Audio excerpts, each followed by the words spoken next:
Who have won 2 of the 3 games, even though, Bobby, they've only scored 6 runs in those 3 games, and Matt Kemp has been responsible for most of the offense for the Dodgers. He has scored or driven in 4 of the 6 runs. He's gotten on base, drawn walks, stolen a base, run very aggressively, and had some good base running instincts too, which has been a criticism of his at times in the past. The double on Friday night, then a base hit. How about this, going first to third on an infield grounder, on a ground ball going first to third. He would later tack up and score on a sac fly. This is the good Matt Kemp. This is the Matt Kemp the Dodgers are hoping to see all season long. And if Matt Kemp and Andre Ethier are going to be the dynamic duo, the Dodgers have themselves something. They have themselves something. And Matt Kemp's playing as though that cloud that he had over his head last year, or dark cloud that was, has been lifted. He's enjoying the game of baseball and in playing a very exciting brand of baseball. Ethier has to help him. He's a key to this offense. Let's send it down to the field level now for a little bit more on tonight's game. Our Wendy Nix is standing by with another key Dodger, James Loney. Dan, thank you very much. James, you've already taken 2 out of 3. A win tonight gives you the series win. I know it's early and it's a long season, but would a series win against the defending World Series champs do for this team? I mean, it'd be a great start for us. I think everybody's looking forward to getting back this year and looking forward to starting strong. So hopefully the day works out.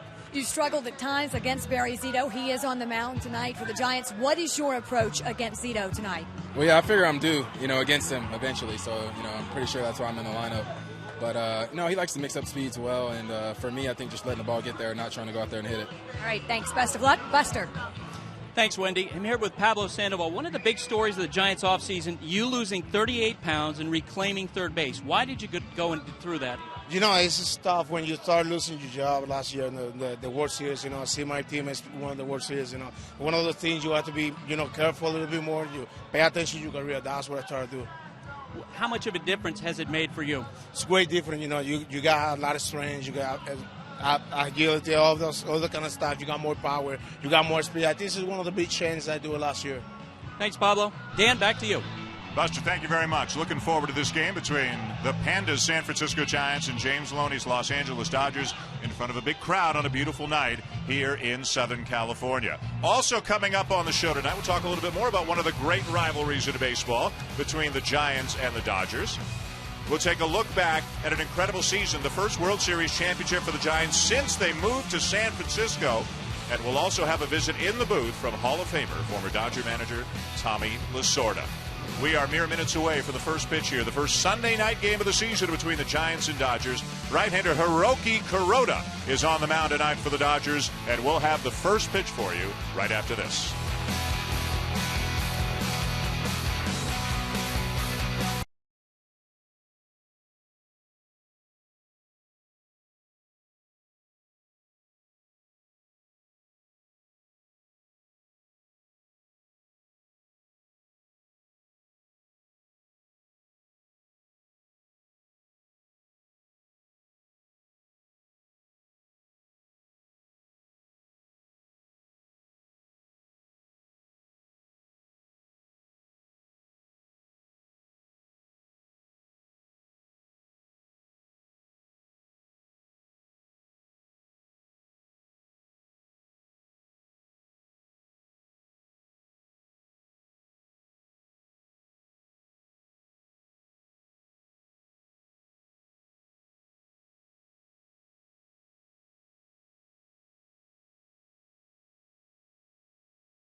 17, headed to Dodger Stadium from every direction. From bikini beaches and suburban sprawl, mountains, skyline, palm trees and brake lights. Echo Park coming up quick, getting close now. Finally, safe at home.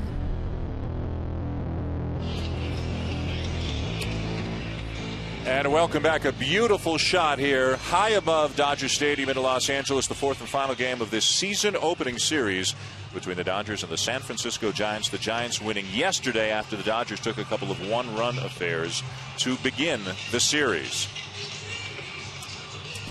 You can follow Buster Olney on Twitter for updates throughout the game tonight at Buster_ESPN, and also you can like us at Facebook.com/ESPN Baseball tonight. Buster's going to be been a busy man all day long, and he's going to be a busy man this evening, keeping you up to date as well on this game. Well, Bruce Bochy, the manager of the Giants, certainly wasn't in any kind of a panic mode after the Giants lost the first two games of the season. He was just kind of disappointed with the way they lost the games. They kicked the ball around. They committed 5 errors in the first 2 games, and they are 2 games, really, that the Giants easily could have won. The Dodgers have to feel a little bit fortunate that they're not 0-3 right now, because the Giants kind of gift-wrapped them the first 2 games of the season. Let's take a look now at the starting lineup for the Giants, presented by Taco Bell. Andres Torres, Freddie Sanchez, and Aubrey Huff, now an outfielder for the Giants. That's the top third of the order. Buster Posey, Pablo Sandoval hitting 5th. You heard the interview, 40 pounds lighter, off to a good start. Pat Burrell in left field batting 6th. The highly touted rookie Brandon Belt batting 7th and playing 1st. That's why Huff's now an outfielder. Miguel Tejada, who led off yesterday for the Giants, is batting 8th, and Evari Zito is on the mound and batting 9th for San Francisco. The Dodgers just now taking the field in their classic home white uniforms that a certain guy who wore number 55 wore for a number of years. We've walked past your jersey the last 3 days as we've come to the ballpark, as Oral Hershiser tells us a little bit more about Hiroki Kuroda. Hiroki is a 36-year-old. He's been over here from Japan for 3 years now. His career record's 28-30. But the great thing about him, his whip, he gets people out, and he doesn't walk them. .94 after the All-Star break. A 1.35 is Major League average. The best ever is Pedro Guerrero, .74 in 2000. He throws a lot of strikes. The one thing that he doesn't do is he might pick a little bit. And Bobby, coming over from Japan, he might be pitching with a heavy heart, but he's a really good pitcher. He's a very fine pitcher, keeps people off the base, and his heavy heart obviously is because for a while they could not find his brother, who was on a business trip up in the Northeast country where the devastation occurred, and his interpreter, Kenji Nomura's distant cousin, is still missing in action. So the devastation that occurred there and happened so quickly affected this entire country. Disney and ESPN has given millions of dollars to Save the Children and other fabulous charities to help out, but the help will be needed for a long, long time. And so many people, including one of his former teammates on a WBC team, Masato Kosaka, is homeless. His entire family lost everything they had. So, let's keep it in mind that because it's not on the news every day, the help is still needed, and my prayers are with them all. Yeah, the job is still a lot closer to the beginning than to the end right now in Japan. Let's check out the defense that is behind Hiroki Kuroda tonight. And we talk a lot about Kemp and Ethier offensively, Bobby. What about defensively? Well, last year they were terrible. They were 2 of the worst outfielders at catching fly balls in the league, and they have to improve on that. I think it was lack of concentration. They're both very fine athletes, and they need to get off the ball better and stay in the game each pitch of the game. Andres Torres will lead it off for the Giants. He'll be followed by Freddie Sanchez and then Aubrey Huff. The Dodgers taking 2 of the first 3. Uribe, the former Giant, now the Dodger third baseman tonight, away in on the grass. As Torres steps in, we are underway with a first pitch called strike, says Adrian Johnson, the home plate umpire. He's working tonight with Gary Cedarstrom down at first, the crew chief. Lance Barksdale at second, and Fieldin Culbreth manning third. And that got him. Sure did. Grazed him right up around the rib cage, and Torres will take his base. Well, that looked like that two-seamer that he wanted to come back. He wanted to throw it at his chest and then come back over the inside corner. He didn't quite have the movement that he needed. So not the kind of start that Kuroda was looking for in his first regular season start of the season. Torres with a good speed at first, stole 26 bases a year ago, and let's see what his thoughts are. As Freddie Sanchez steps in, a real good number 2 hitter, can handle the bat, shoot the ball through the hole. Actually, a very good hitter. Shows bunt, gets it down, first base side of the mound. Kuroda will take the sure out. Into second goes Torres. Dan, one of the notes of interest is Oral mentioned earlier in the telecast that the whip was so fabulous for Kuroda. You know, when you hit a batter, that doesn't count towards your whip. It's only walks and hits that deal with that number. Divided by innings pitched, and as you said, Oral averages about 1.35. Anything under 1.2 is terrific, and Kuroda's below that. Doesn't give up a lot of hits, doesn't walk many people. He just needs the guys on his team to hit the ball a little bit better, so he can do better than 11 and 13. He did not get a lot of run support last year. Runner at second, 1 out, top of the first, and the batter is right fielder Aubrey Huff, the club leader in home runs and RBIs a season ago, and he asks for time because Kuroda and Barajas cannot get together on a call. Huff was the first baseman until Brandon Belt made the team, and then Bruce Bochy said, Aubrey, you're a right fielder. And Huff kind of took it in stride, made a diving catch yesterday. He's a gregarious guy, Earl. Good sense of humor and lively in that clubhouse, isn't he? He is definitely that. For those of you that follow us on Twitter, I said overcast in L.A. earlier, good for the hitters. Well, it cleared up. So we have some shadows and some streaks of sunlight going right over the mound right now as Huff pulls one foul. Yesterday, Aubrey Huff had 2 plays out in right field where he had to go dive for a ball. And again, he's 34. He's been a first baseman more recently than he's been an outfielder. Trapped the first one, caught the second one, stayed down for a little bit after the second one, a little bit shaken up, as you can see. And earlier today, they put a chalk line around him out in the outfield.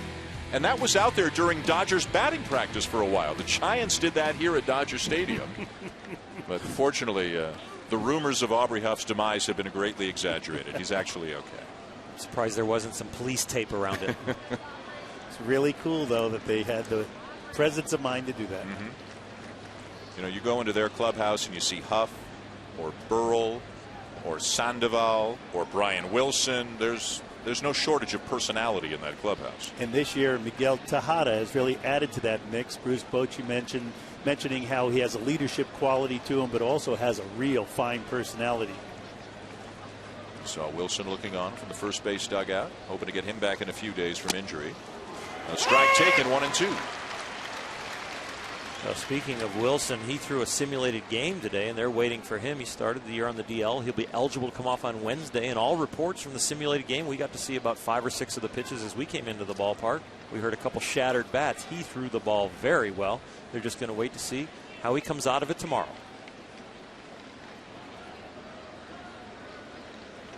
Lead by Torres. And the 1-2 to Huff. And fouled off. Here it is earlier today, the simulated game, an oblique strain for Brian Wilson. That's the kind of the in vogue injury this year so far, it seems. And Oral, as you said, you were watching, noticing some broken bats and the way he was getting the ball by people, so it looks like he's close. Yeah, and he threw a pitch and had to jump off the mound and made about 15 feet towards first base, made a nice little leaning stab that way, so not only be able to throw the ball, but break off the mound, which is another test. Evan Longoria went on the DL with an oblique, another big-time oblique. Jair Jurgens as well for Atlanta. You can see some pretty impressive numbers for Brian Wilson. He was a big part of their championship last year. Fouled off by Huff. And Dan, we should mention that oblique injury is basically our fault because we deliver the information to everyone, and the information is if you have a strong core, you can hit better and you can pitch better. The core is so important for the rotation of the pitcher and the hitter. But when we're dealing with that core, we're also infecting the oblique, if you will, because the obliques are not built up with just sit-ups and core work. Got him, 2 down. He is using both the bottom of the zone and the top of the zone, and when you have a split finger as an out pitch, when you have a slider and a cutter that you like to keep down and get hitters to chase with, sometimes you have to change the batter's eye. You go with the splitter and you get the bottom of the strike zone, and then you look at the window, the original window there, and then it's that same place, but it stays up. And it's also hard to see right now, and the hitter has a quicker snapshot of seeing the ball because of the way the lighting is right now. They have to pick it up sooner, take that snapshot, and swing where they think it's going to be. Definitely harder when they're in 2 locations. 5 o'clock game on the West Coast. You always see shadows and streaks of light and a lot of difficulty for the hitters in the first couple of innings. We saw that on Thursday night, the game beginning at the same time. After a couple of innings, it should be back to business as usual, but for now, it could be really tough on the hitters. Posey with a broken back ground ball, backhanded by Kuroda, and the inning is over. The Giants will leave a man on. Barry Zito will take the mound against the LA Dodgers when we come back.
Business with the Dodger Dogs as always here in LA. We go to the bottom of the first, no scores. The Giants left a man on in scoring position in the top half of the inning.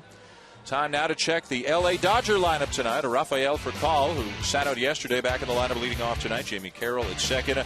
Andre Ethier in right field batting third, and then Matt Kemp, the center fielder, hitting cleanup. Former Giant Juan Uribe batting fifth at third. James Loney at first base batting sixth.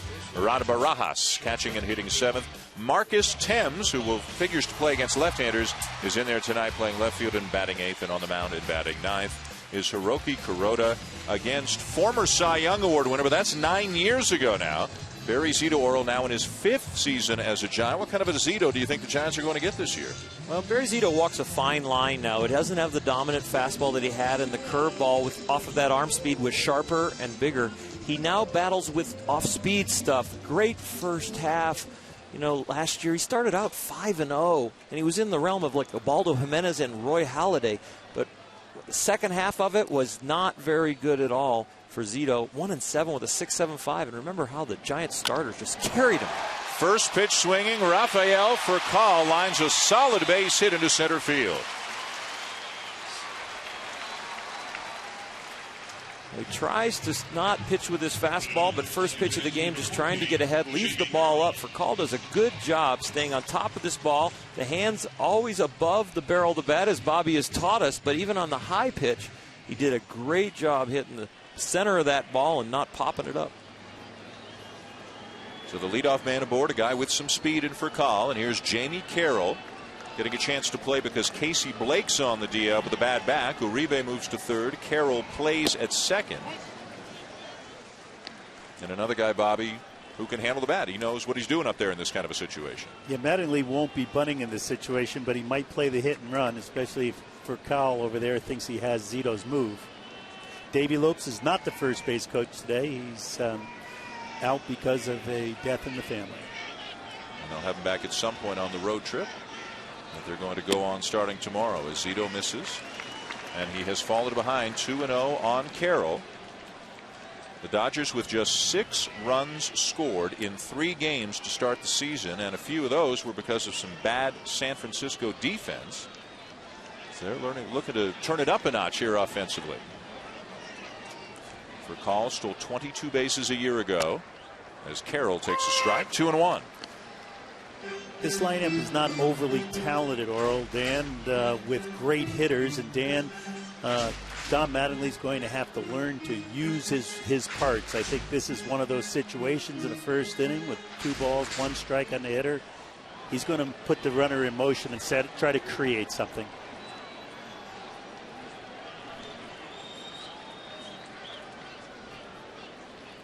Not going, and it's hit softly toward right field and past Huff. Huff dove for it, and it gets by him. For Call hits third, coming home. Carroll will be held at third, and the Dodgers have an early lead.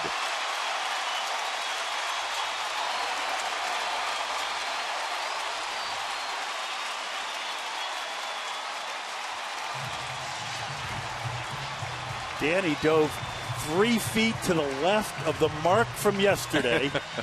It was on the ground yesterday, and here he is on the ground again today. It was a hesitation dive.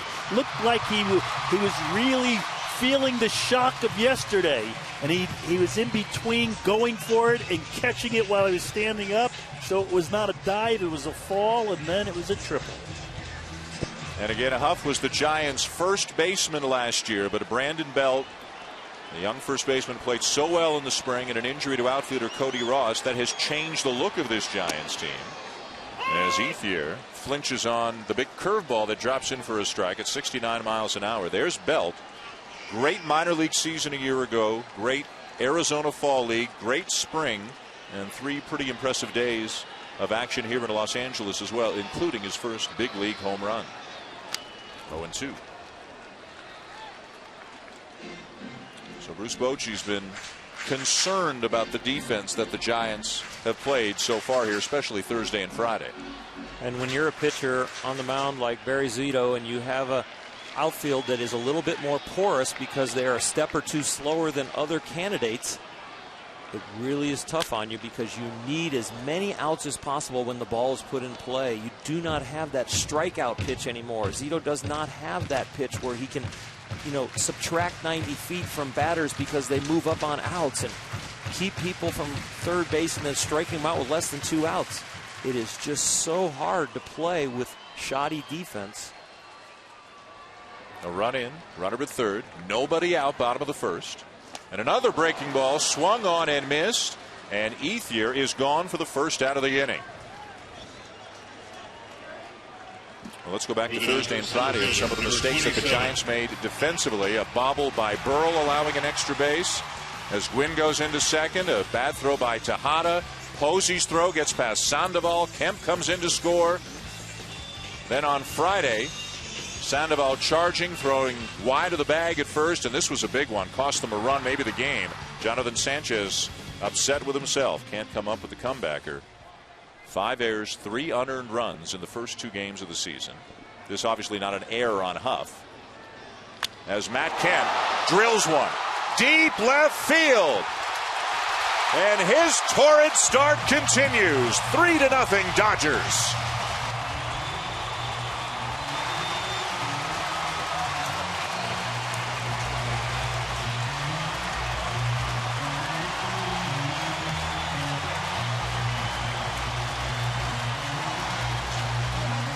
First home run of the year for Kemp.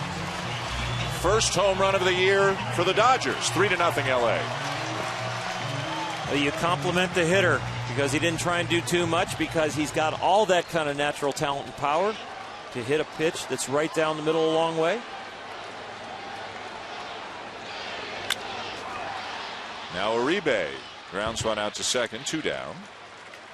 Well, Kemp came into the game a .419 lifetime hitter against Barry Zito, so he was settling in and comfortable on the first pitch. It's a fastball right down the middle, inner half, thigh high, 84 miles an hour, and that is his fastball right now. No life on the pitch at all. Where you see it start, it ends up. No mystery there. Kemp times it perfectly and plants it in the left field bleachers. What a series Matt Kemp has had. He's been as good really as any player around baseball over the first 3-4 days of the season. James Loney first pitch swinging, and he pops one up for Tejada at short to end the inning. But the Dodgers get 3, including a triple by Carroll and a long 2-run home run for Matt Kemp.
Into the stratosphere by Matt Kemp for his first home run of the season. That young Dodger fan has himself a souvenir. He may not quite be ready to appreciate the magnitude of the moment, but mom and dad are having a good time. 3-0 Dodgers as we go to the second, and Pablo Sandoval steps in and takes low ball 1. The immensely popular Sandoval 2 years ago hitting .330. Last year just .268.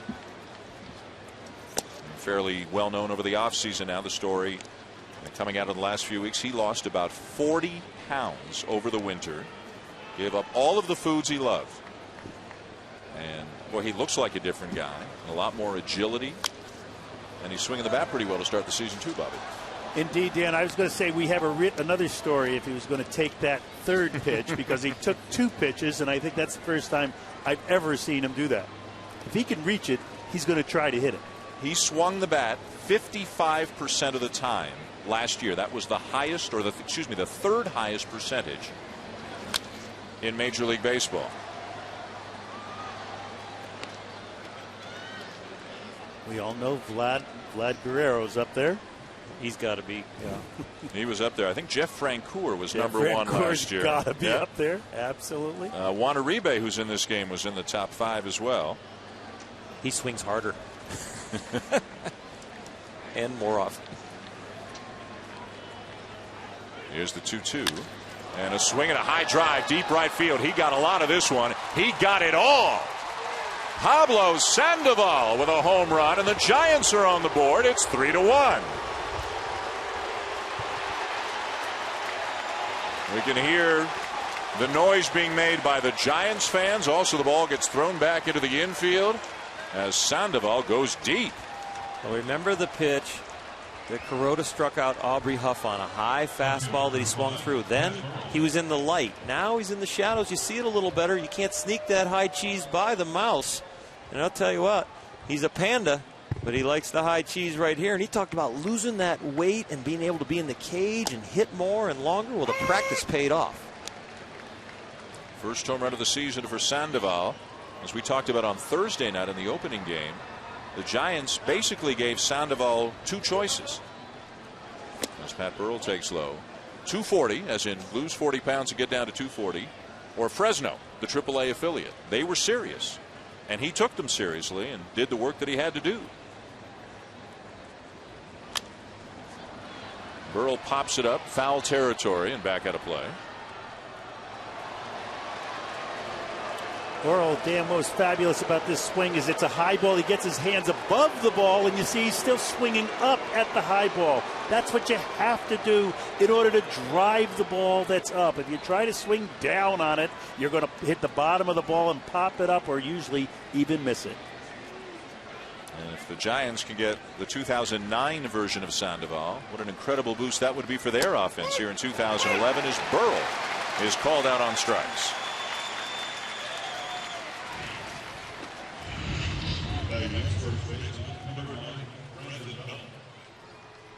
ESPN Sunday Night Baseball is presented by Taco Bell. Think outside the bun.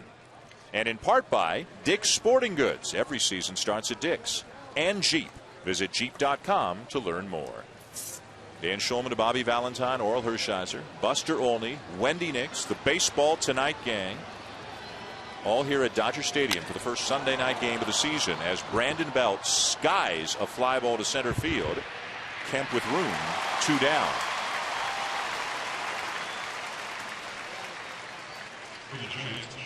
Aerial coverage provided by Goodyear. Everything Goodyear has learned making tires for big league performance inspires what they roll into yours. What great shots we had Thursday night and again here tonight. You know, we keep saying things, Oral, like spectacular evening, great evening for baseball. I mean, you played here for a lot of years. They're almost all great evenings for baseball here in Los Angeles, aren't they? It's one of the things that when you come to Dodger Stadium, you take for granted that we're probably not going to have a rain out. You're probably going to have very nice weather. You're probably not really going to have to deal with wind, and you're going to have a perfect surface to play on. About 65 degrees, just a little bit of a breeze here tonight as Miguel Tejada steps in. Tejada's the everyday shortstop for the Giants. Juan Uribe is now a Dodger, and Edgar Renteria is now with the Reds. So Tejada at age 36 takes over the job. Lines one to second, caught by Carroll, and the inning is over. The Giants get one back on the long home run by Sandoval, but still trail LA 3-1.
Sunday Night Baseball tonight on ESPN2. The Dodgers lead the Giants 3-1. Matt Kemp with a home run for the Dodgers, and Pablo Sandoval with a home run for the Giants.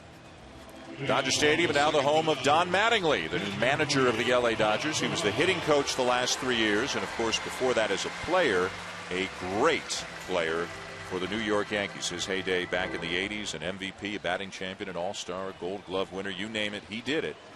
And had back problems not really shut down the end of his career, shortened his career.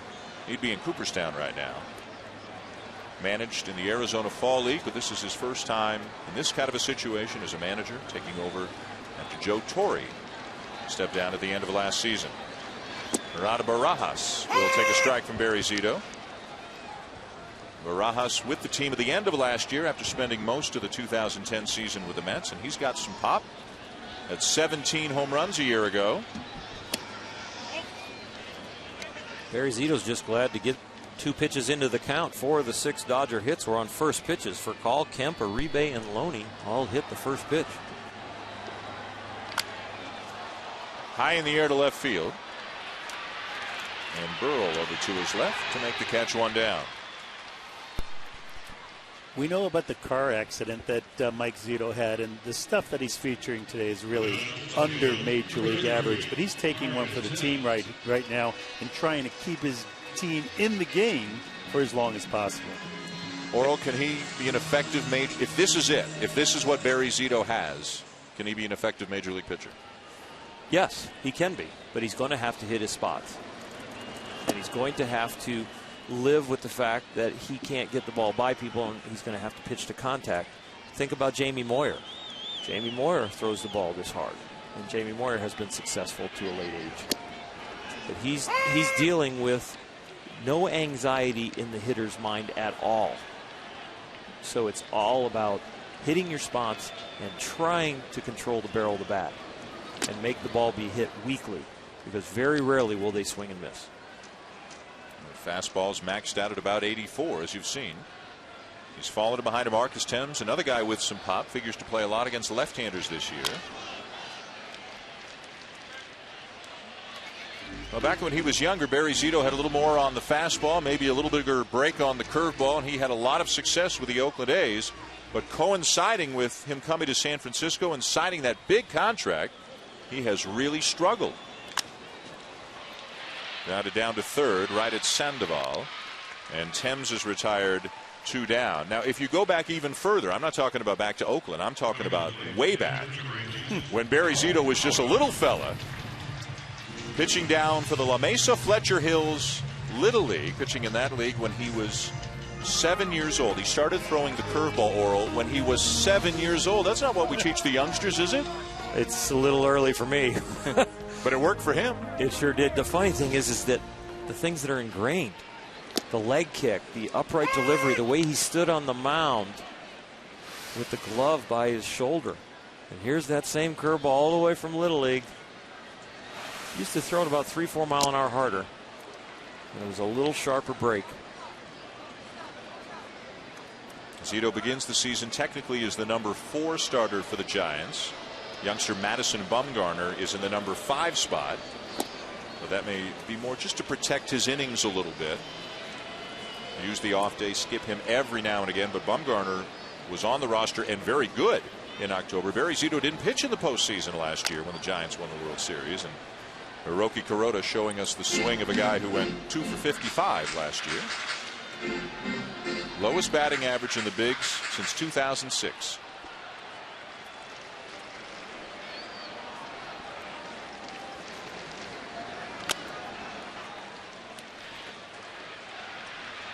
Fighting off some pitches, though, making some contact.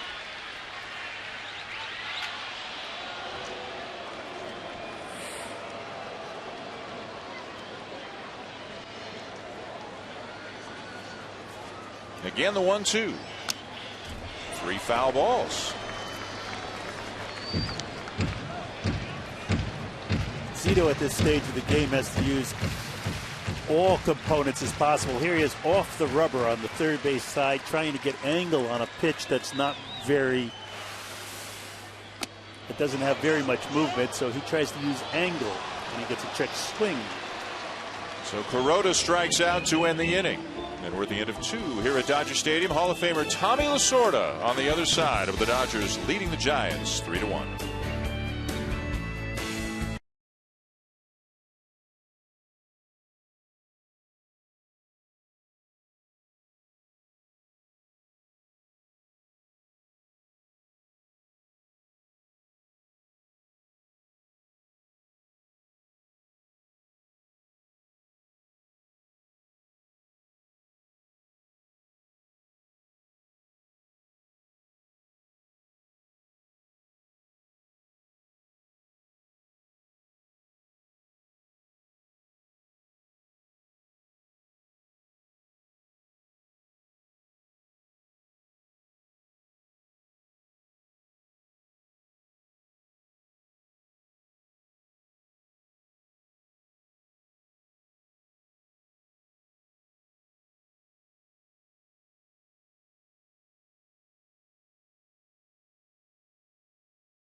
Very much. Dan Schulman, Oral Hershiser, Bobby Valentine, and as we mentioned, Hall of Famer Tommy Lasorda joining us here in the booth in the top of the 3rd inning with the Dodgers leading the Giants 3-1. Barry Zito is the batter. Tommy, welcome. Thanks for joining us. Thank you very much. Happy to be with my 2 guys here. You know, both of them, they always take care of me, always watch out for me, always make sure I'm okay, and I just eat it all up. That's because you always took care of us. Exactly. There'd be no Bulldog without Lasorda. And Tommy, of course, managed Oral for a number of years here in L.A., and Bobby was your manager in the minor leagues, right? Minor leagues, Venezuela, Dominican Republic.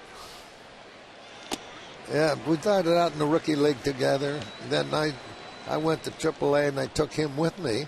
He had only played 1 year of minor league ball, 2 months, and I took him up as a shortstop. He was a center fielder. And he played. And next year, he led the Pacific Coast League in 6 offensive departments and was the MVP of the Pacific Coast League. Bulldog did something that I watched. I saw it. I didn't believe it. 59 scoreless innings. Unbelievable to see anybody who can do that. I gave Tommy a picture of us walking off the mound here in Dodger Stadium from an aerial shot, and I wrote it to Tommy, you made this picture possible. P-I-T. C-H-E-R. It was just the 2 of us, and he had it right behind his desk when I used to go in there and eat his food. I just wish I had a copy of that one-on-one confrontation we had in my office. With Bulldog, yeah. Yeah, his name wasn't Bulldog when he came in, but when he left, his name was Bulldog. And he believed he was a Bulldog. Well, remembering we're a family show, what was that confrontation about? What were you guys trying to settle? As we take a look at some old footage, 1985, a young Bulldog, just a pup, back in 85, and then after the Dodgers won the World Series, that incredible run in 1988. What happened was I brought him into relief to pitch to Jose Cruz. Bases were loaded, and He's sinker ball low and away, sinker ball low and away, sinker ball low and away, 3 with none. Throws a strike, and he hit one right off of that where it says Bud Light. And all 3 runs scored. So the next day I had him in my office. I said, you want to know something? I never saw a guy pitch negatively like you did. You know what your problem was? You were saying... Andres Torres lines one to right field. Ethier over to make the catch, 2 down. You were saying to yourself, I better not throw that ball there or he's going to hit it. Instead of saying, I'm going to throw that ball there and he's not going to hit it. And I said, and furthermore, I don't like your first name, Oral. I said. So I'm telling you right now, from now on out, your name is Bulldog. Wow. You're going to act like a bulldog. You're going to think like a bulldog, and you're going to pitch like a bulldog. And then all of a sudden he bit me in the arm. And he was a bulldog. Leave him alone, Dan. He's on a roll. Freddie Sanchez about it. Oral, there's 2 sides to every story. No, he's exactly right. And I'm glad my pitching coach, Ron Peranowski, at the time came in with me because I'd have been scared to have been alone with you at that time. Oh, boy. What year was that, Oral? Or Tommy, what year did that happen? 1984. Yeah. And you did not get a nickname until Tommy believed that you were on his team and you were a big leaguer. You were Oral until he believed you were a big leaguer. And so I read between the lines and I knew the theory behind what Tommy did. So Dave Anderson was Honeydew, and we had guys with all kinds of nicknames. I said Kenny we're playing Landers, Atlanta KT. tonight. If I bring you in and the guy on the PH system says, now pitching for the Dodgers, Oral Hershiser, Murphy's going to say, I can't wait till I eat this guy up. But now it's going to be now pitching for the Dodgers, number 55, Bulldog Kershaw. Murphy's going to say, hey, man, the guy got that name. He's got to be some kind of guy. The name. And he still goes by it today. He answers to Bulldog today. I call him nothing but Bulldog. Yeah. 2-2 the count on Freddie Sanchez. Little chopper, weakly hit toward third. Uribe charging. Got him by a step. And the Giants go in order. Tommy, if you're okay, another half inning, we got to get you to talk about Bobby a little bit. Okay, that'll be good. Tommy Lasorda will be with us when we come back for the bottom of the third.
Dodgers leading the Giants 3-1. Sunday Night Baseball presented by Taco Bell with Oral Hershiser and Bobby Valentine. I'm Dan Schulman, also joined by Hall of Famer Tommy Lasorda here in the booth as Rafael Furcal gets the bunt down and is thrown out by a step.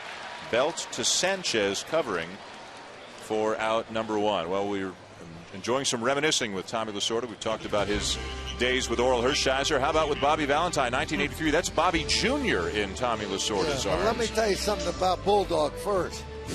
You know, nobody's supposed to play golf on a team. I said, if you want to play golf, wait till the season's over. It's baseball time. So I see they're unloading the plane, and I see a golf bag come off. And I said, I got to go over and check it. And I thought it was maybe the engineers or one of the announcers' golf clubs. And I found out that it was his wife's maiden name on the golf clubs.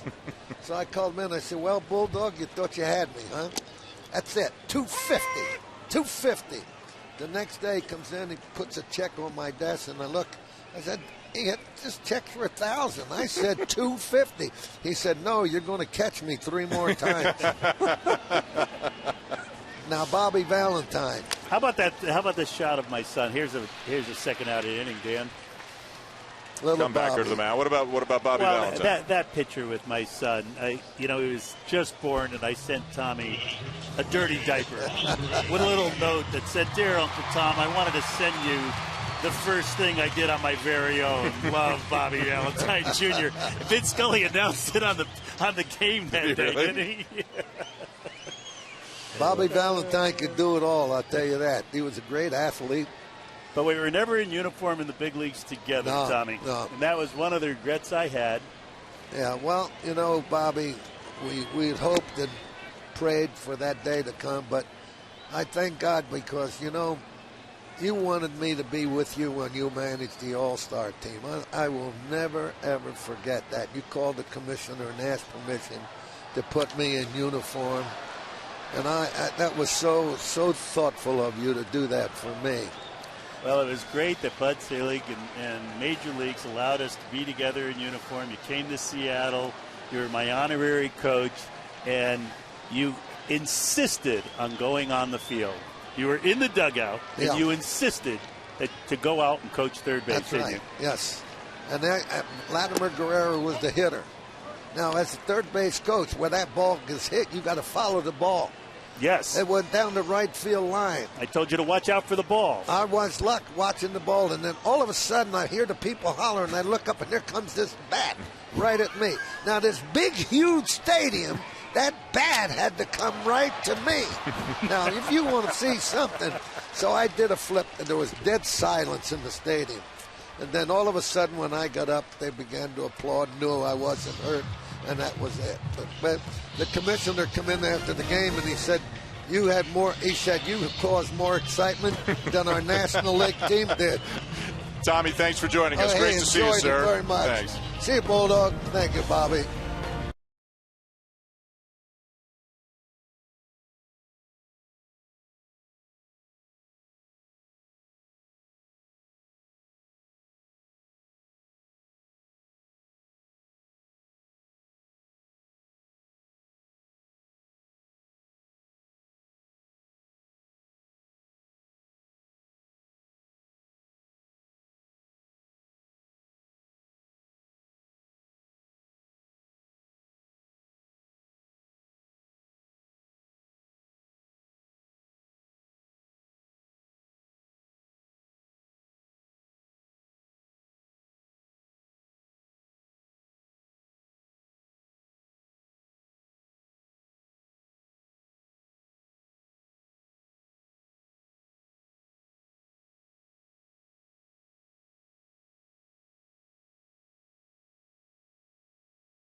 Top of the 4th inning in L.A. The Dodgers lead the Giants 3-1 here on Sunday Night Baseball.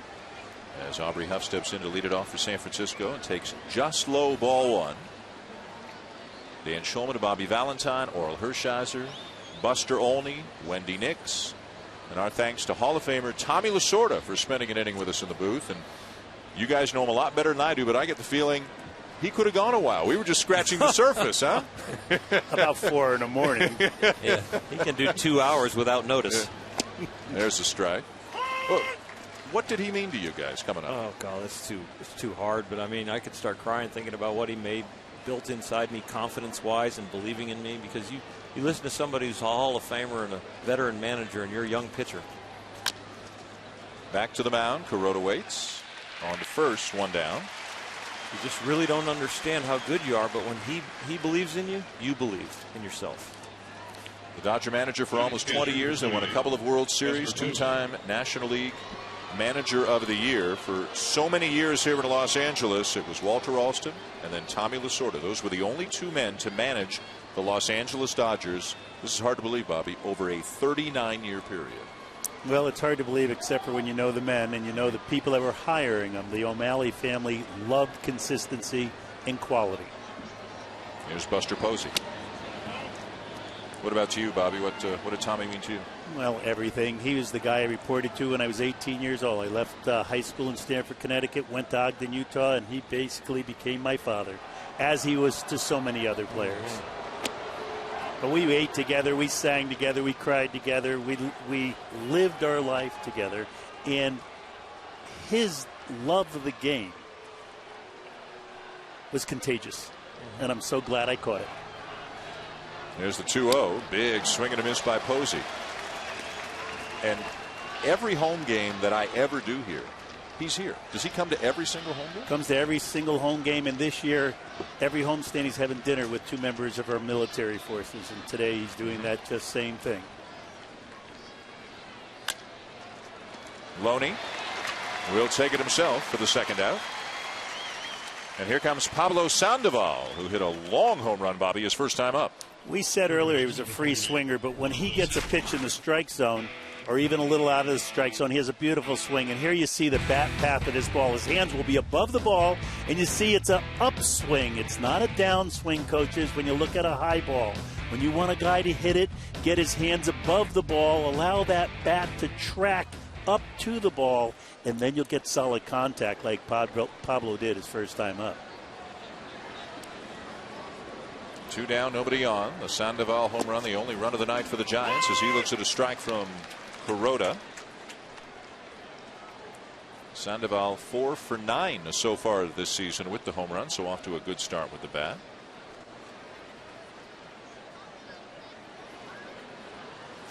And Bruce Bochy says he'll hit 5th or 6th against righties. He'll hit 7th or 8th against lefties. And one thing that Bruce Bochy has is a lot of flexibility. He can move people around defensively. He can move them around in his batting order.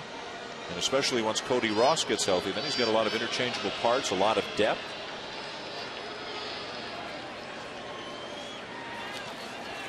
One and two. And Danny really does like to mix and match. And what he loves about his team is that they're all players who want to win and want to do what the manager thinks is the right thing to do to win. Batting order doesn't matter. Yesterday, Miguel Tejada was batting leadoff. Today, he's batting down in the order. The Boston Red Sox have a very different situation in their clubhouse, but here everyone accepts whatever the manager deems necessary. 1-2. Got it. Kuroda's retired 9 in a row since the Sandoval home run. Buster Olney with Dave Righetti, the pitching coach of the Giants, on the other side of this break.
A 3-1 lead for the Dodgers over the Giants as they wrap up this season-opening 4-game series between these two big and long-time rivals on this coast, and of course back in New York more than a half-century ago.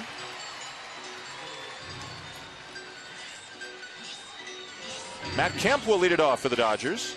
Hit a 2-run home run in the first, and you get the feeling there are a lot of people around the National League who have been looking at box scores, watching highlights, seeing Matt Kemp play, and they're going, uh-oh, he's figured it out. He's turned a corner because he has played some great baseball in many different respects here in the first 4 games.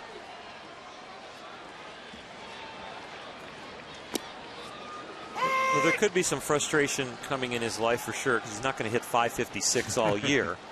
But I'll tell you what, he seems to be putting it together, and especially on the mental side of the ball. Everybody knew he had talent, that he was a 5-tool player, and that he had this kind of talent.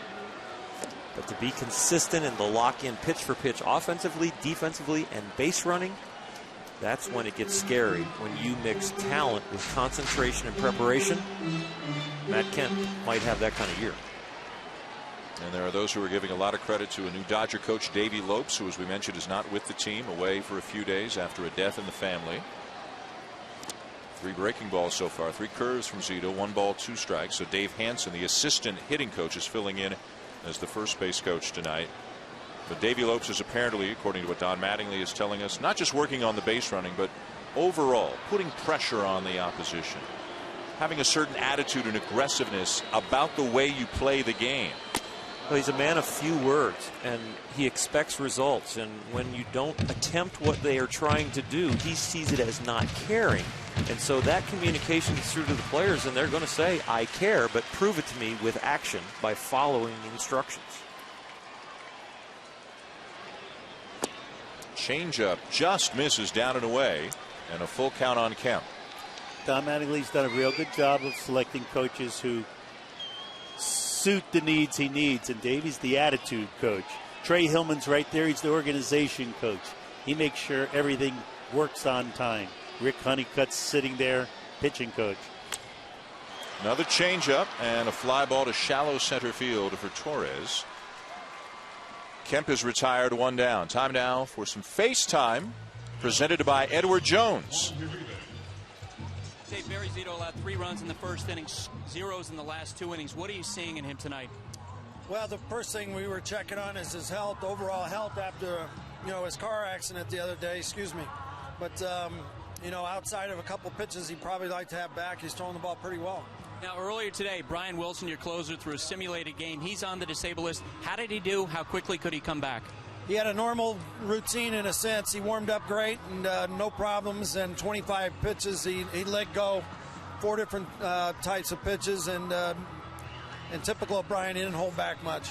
How quickly do you think he could come back? That's a tough one for me. The oblique thing is it's a tough injury, but you normally get a little bit more cautious than you would be with some other things. But I see him ready next week sometime. Well, such an important part, obviously, of the Giants' run into the playoffs and throughout October last year. And a deep bullpen, even in the absence of Brian Wilson. But your pen's not complete unless your closer's healthy, and they are very optimistic. It's a short-term thing, and he could be back in the next few days. He looked pretty good today. Little simulated game, throwing hard, bouncing around, breaking bats. Uribe fouls it back. Earlier today, simulated game that Dave Righetti was talking about, and Bobby Anora a little bit earlier. Brian Wilson, this is at 1 o'clock Pacific time, 4 hours before the game, getting on the mound and throwing about 15-20 pitches, facing Pat Burrell, among others, before the Giants took batting practice. You're looking to see if he has separation between the hips and the shoulders, because that's what puts strain on that oblique and the rib cage area. And he was definitely doing that. He's not throwing the ball with just his arm. He was rotating the hips and holding the shoulders and creating that torque that it takes to throw the ball hard.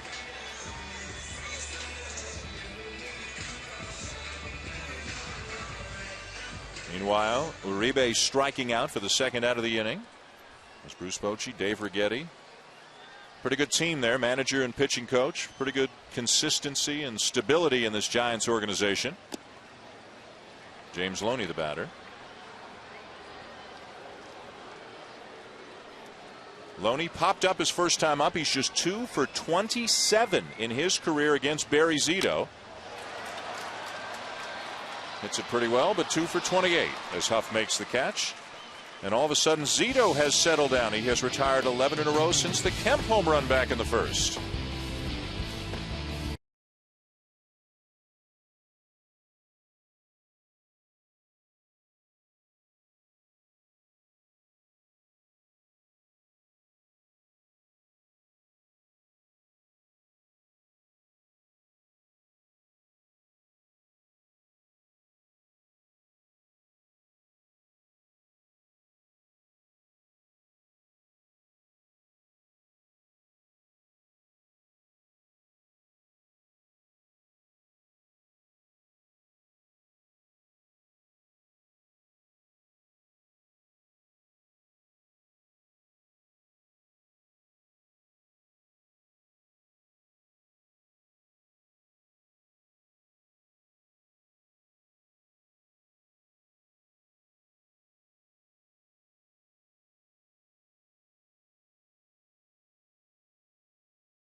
Three, Giants 1. Matt Kemp with a home run for L.A. and Pablo Sandoval has a home run for San Francisco.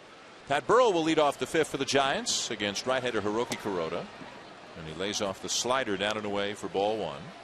Burrell caught looking his first time up, off to a 1 for 12 start so far this season. And his playing time may be somewhat compromised when Cody Ross comes back from a calf injury that probably will be a couple of weeks, because once Ross is back, there's the hero of last October, the National League Championship Series MVP for the Giants. Once Ross is back, along with Burrell and Torres and Huff, they've got 4 guys for 3 spots, and that is without even mentioning Aaron Rowand, who's going to play from time to time, especially against lefties. And it wasn't a coincidence that he was out taking extra batting practice against Wilson today, because he knows he wants the playing time. The more pitches he sees, the more difficult it's going to be for Ross to get back in the lineup.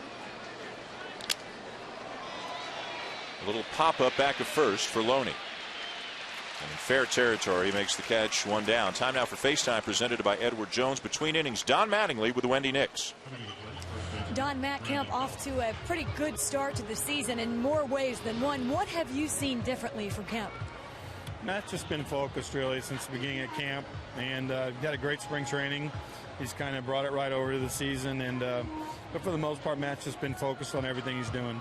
You mentioned to us early that Hiroki Kuroda had maintained his routine from start to finish at spring training. Explain why that's so important once the regular season begins. I just think the fact that he was able to get all his work in. You know, he didn't have any ailments where he had to miss a day here or a day there. He was able to stay on his routine, stay in his bullpens, get all the work that he needed and all the work that he wanted. Didn't have to miss any time. Don, thank you. Dan? Wendy, thank you very much. The Dodgers felt really good about their camp with the transition from Joe Torre to Don Mattingly, some new coaches. Just now everybody's optimistic. Everybody's got a certain energy about them coming out of the spring. The Dodgers trying to bounce back from a sub-500 season a year ago after they won back-to-back National League West Division titles. Do you guys think they're a contender in this division? The pitching of both these teams makes them contenders, but the offenses are going to be very sporadic. And if you look up and down these lineups, they're going to need contributions from people that are unexpected. Like last year with the Giants, it was unexpected from Buster Posey. This year, maybe Pablo Sandoval has to step up for the Giants. But these Dodgers, Kershaw, that guy right there, he's an ace of aces. He's going to be special. Now duel Tim Lincecum on opening night. Just turned 23, and it seems like the undisputed ace of the staff. Struck out 9, walked 1, and that's the key for him. He's always had the strikeout pitch. Can he keep the walks down to eliminate the runs? And Brandon Belt, after getting out in front 3-0, takes 3 consecutive strikes as Kuroda rings him up. We talk so much about the comeback fastball on the inside. This is a shuto in Japan, a ball that actually shoots into righties or just slightly away from lefties and catches that inside corner. And when the ball's working back towards the plate, it not only makes the hitter flinch, but it makes it easier for the umpire to call a strike because it's working towards the strike zone compared to a cutter that's working away from the strike zone. Miguel Tejada, the batter, and he takes a strike. And remember, Brandon Belt was in college 2 years ago, and they don't throw that pitch in college. And then he went A-ball, AA, and AAA for 18 games last year. He hasn't seen many of them.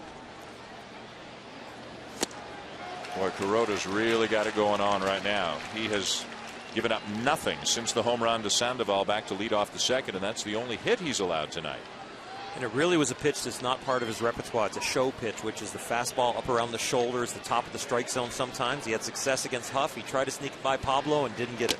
There's the one he likes. About halfway in between the one that was a home run and that one is the pitch he's looking for. To have command of a ball outside the strike zone is the key to success, not only in the strike zone, but out of the strike zone just barely. A guy in his mid-30s whose strikeout rate is increasing.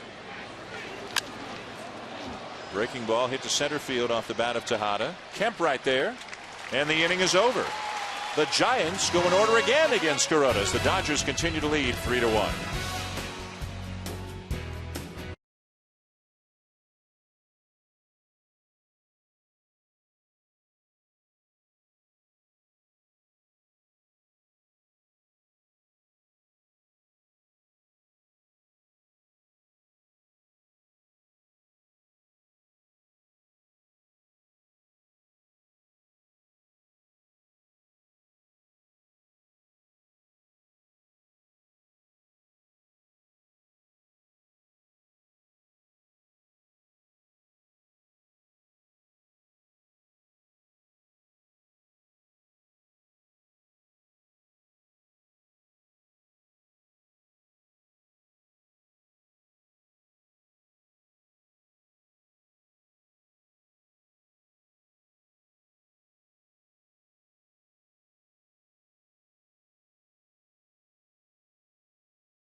Presented by Taco Bell.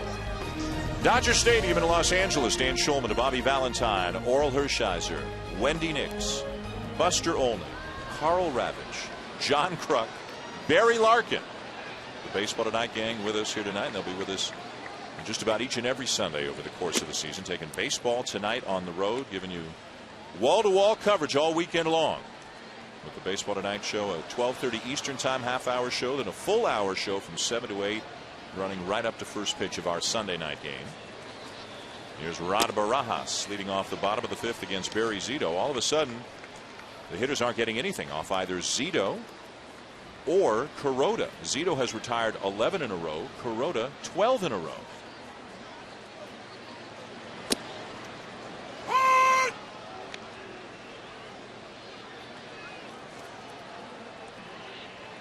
The Dodgers did some damage early against Zito. A base hit by Furcal, a triple by Jamie Carroll to score him, and an out later a long 2-run home run by Matt Kemp. What's changed, Doral, for Barry Zito? I think a lineup, once they see that they can get to a pitcher, sometimes gets too aggressive and tries to feast on him. And I think Barry Zito has then turned the tables on him. He's taken that aggressiveness and then made some better pitches, and they have really let him back into the game as far as Barry Zito. The lineup could have just been more patient and just waited for cookies, but they've gone outside the strike zone. They've tried to hit the off-speed stuff too aggressively, and they've gotten themselves out. Full count. You're exactly right, Earl. He's getting hitters out by throwing pitches out of the strike zone, not in the strike zone, and this is the first 3-2 count that we've seen. 3-2. Got him. Out in front of that changeup, Zito with his 4th strikeout of the night. ESPN Sunday Night Baseball, presented by Taco Bell, is brought to you by State Farm. State Farm agents are there when you need them. Find an agent or get a quote at statefarm.com. Well, one of the big stories, I think, around baseball, certainly in this area and within this rivalry, is the tragic incident that occurred in the parking lot outside Dodger Stadium here on Thursday night after the first game of the series, where a Giants fan was beaten and severely injured by 2 presumably Dodgers fans. It happened in the parking lot around 8:30 Pacific time, local time, right after the game was over. Off the glove of Zito. Sanchez, 2 down. And the Dodgers fan, who's a 42-year-old paramedic and father of 2 from Santa Cruz, California, is in a medically induced coma in hospital. And there is great concern, of course, here in Los Angeles and also in San Francisco about the incident. And tonight a joint statement was issued by the ownership of both teams, the mayors of both cities, and the police chiefs of both cities, basically condemning the attack. We are under the impression there has been increased security here at Dodger Stadium over the last 3 days, although the Dodgers say they won't issue a statement about security. That's not something they do. But the Giants basically told us they have noticed increased security, and I'm sure the Giants plan on having increased security at their place, because the only thing that could make this worse, Bobby, is if somebody up in San Francisco decided that payback was in order. And it's good to see the mayors, the police chiefs coming out and at least verbally and vocally trying to do what they can to make sure nothing else happens. Dan, you're exactly right. You have to get out in front of this situation. There is a great rivalry, and for years there have been fist fights in the stands, and there has been a Dodger and Giant rivalry that's spilled over into the streets. No arrests have been made. There apparently is some kind of a video that may help lead to an arrest, and there's a reward out for the arrest, but at this point there's a person in critical condition and no arrests have been made. And it's time to get a handle on it and put a stop to it. The inning is over. The strikeout of Kuroda. Through 5 in Los Angeles, Dodgers 3, Giants 1.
little bit of concern right now in Boston after starting the season 0-3 and giving up a ton of runs to the Texas Rangers, who are off to a great start. Barry Zito begins the 6th inning with a bouncer to short for Call with that strong arm. Other stories from the first few days of the 2011 season. Ichiro breaks Edgar Martinez's Seattle record for most hits. David Ortiz breaks Edgar Martinez's record for all-time RBIs by a DH. Tough week for Edgar Martinez. And Ian Kinsler, the Texas Rangers, becomes the first player ever to lead off the first 2 games of a season with a home run. He homered again today. Didn't do it in his first at bat, but he's got 3 home runs in as many games, and Ron Washington's Rangers are off to a great start. As are the Cincinnati Reds. They swept Milwaukee. As are the Baltimore Orioles. They swept Tampa Bay. Meanwhile, neither Kuroda nor Zito giving up much of anything right now since the early going in this game. Torres hit by a pitch and he's flied out. Backpedaling Thames, 2 down. Anything jump out at you guys over the first 4 days of the season? I'll tell you what, I think the New York Yankees are looking pretty good. If A.J. Burnett can throw the way he did and stay on track, I think Larry Rothschild's doing an outstanding job there in New York with him so far. I think the lack of defense all around the leagues has jumped out at everyone, and the offense in Texas and the offense in New York from the New York Yankees is phenomenal. So we had 3 sweeps, 3 3-0 teams, 3 0-3 teams at the end of the first weekend of the season. Here's Freddie Sanchez, a sacrifice and a ground out. In this series, the Dodgers have taken 2 of the first 3. San Francisco with a 10-0 win yesterday afternoon after a couple of 1-run losses.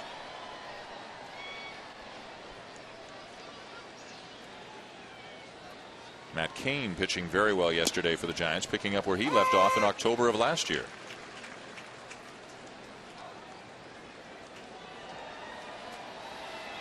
Barry Zito, after a rough first inning, has pitched much better since, hasn't given up a hit since the first inning, but he was tagged with 3 runs on 3 hits in that first. Here comes Uribe, stumbling, falls to the grass and doesn't have a play. Well, Uribe plays many different positions, but as he went to his left on this ball, he didn't have his balance, obviously, wound up going down on the ground. Very often you want to go after this ball with one hand and put your other hand way behind your back, as he's trying to do, to get in balance. The problem is he had his right foot forward instead of his left foot, got totally out of whack here. Luckily, is not injured, but there is a base runner. First one, long time, Dan. An infield hit for Sanchez. The first hit for the Giants since the Sandoval home run in the second inning, just the second hit of the night for the Giants. Here's Aubrey Huff. And he laces a ball into right field for a base hit. Sanchez on his way to third on the long single by Huff. So instead of being out of the inning on a weak ground ball to third base, there's first and third, and your 4th place hitter coming up. What a quick turn of events. Fastball up, almost right down the middle. Little tailing fastball. Just trying to get ahead with a man on first and 2 outs. Attacking the strike zone, but attacked it a little too high, and Aubrey put a great swing on it. Uribe probably going to hear it from the Giants. He was a Giant last year. He's got some friends and ex-teammates over there. They probably thought there was some pretty good comedy on that stumble. Hiroki Kuroda doesn't think it's that funny. He's in a jam right now. And Buster Posey is the batter, 0 for 2. I'm not sure I want to hold him on right here, Bobby. For me, Aubrey Huff, I don't think he's going to run. We've seen his actions out in right field. He's going to be slow a step. I think you can guard that hole a little better, and as a pitcher, you can divide your attention and make sure he doesn't get a big jump and still have your defense in the right position. I just don't like where Loney is. You can disagree with me. Well, you can't play behind him. You can't allow the tying run to just walk into second base. No. But you could take another step in front if, in fact, they've worked on that kind of defense. Loney has both feet on the fair base side of the bag, so he is trying to get a little more jump and take that hole away. But they should work on a way of keeping them close. Just keep them close without giving up all of that hole. I don't think that Carroll has to be so close to second base. Posey's a guy who takes the inside pitch and drives it into right field. It's a lot of ground balls in between first and second, so that's another way of taking away that hole. If he sprays the ball real well. Falling behind Posey, 2-0. And a breaking ball for a strike on a 2-0 count, 2-1. I like the breaking ball there. Not only does it fool the hitter because it's an off-speed pitch in a hitter's count, but it takes the ball and the bat towards the defense on the left side. So if he's out in front of this thinking fastball, even if he hits it solid, he's hitting it towards 2 defenders instead of 1 defender. Sanchez at third, Huff at first. Giants fans, and there are many of them here, started chanting "Let's go Giants" earlier in this at-bat. The Dodger fans tried to drown them out. 3-1 LA, 6th inning. Through the right side, a base hit. Sanchez in to score. Huff stops at second, 3-2. There it was, fellas. Yeah, that's what he does with that pitch on the inside. He shoots it in that hole. And again, Loney had no chance for that ball unless he was playing, on the outfield grass. But Carroll could have been over there and could have been making a play on that. And that's just defensive positioning, knowing your charts. He takes this ball, it moves inside corner, and he always hits the inside part of the ball. He drives it to the outfield often. He could hit it over the fence, but he also peppers that hole between first and second. The guy who's going to get 3,000 hits this year, Derek Jeter, hits it just like that too. Well, it's a very good swing for a young player to be able to stay on pitches and not roll over pitches. It's more of a powerful stroke because the ball gets deeper when you have that type of approach, and I think that's why he's going to be an all-star for many years. There's Sandoval, who struggled mightily in these kinds of situations a year ago, driving in runs, hitting in the clutch. But again, this might be the 2009 version of Sandoval that the Giants have this year.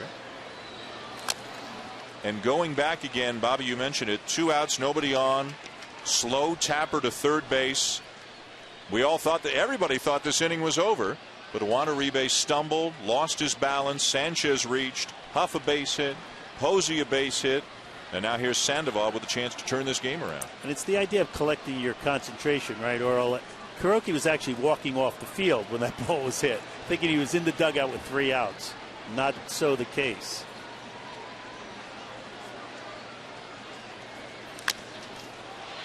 Bouncer to second. Now the inning is over. The Giants, though, do get one, and they've made it a 1-run game here in the 6th.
Dodger Stadium, Dan Schulman, Oral Hershiser, Bobby Valentine, Buster Olney, Wendy Nix, and the Baseball Tonight gang as well. Good game. Dodgers 3 and the Giants 2. Both pitchers really settling down after struggling a little bit at the beginning. Hiroki Kuroda kind of a victim of bad luck in the last inning, as the Giants got a run after Uribe fell, couldn't make a play on a ground ball. A couple more hits produced a run.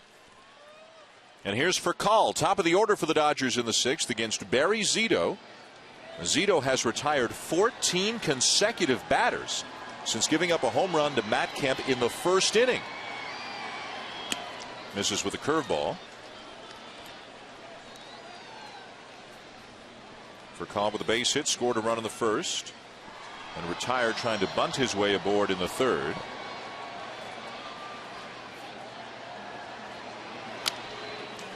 Well, getting a chance to see the Giants and the Dodgers means catching up with a number of Hall of Fame broadcasters here in L.A., including John Miller, for 21 years, the voice of Sunday Night Baseball on ESPN. I know we've all had a chance to speak with him extensively over the last few days, and as you can see, the Ford C. Frick Award winner, along with Hall of Famer Joe Morgan, anchoring this show for 21 incredible years on ESPN. What a great influence on all broadcasters John is, and now doing even more San Francisco Giants baseball.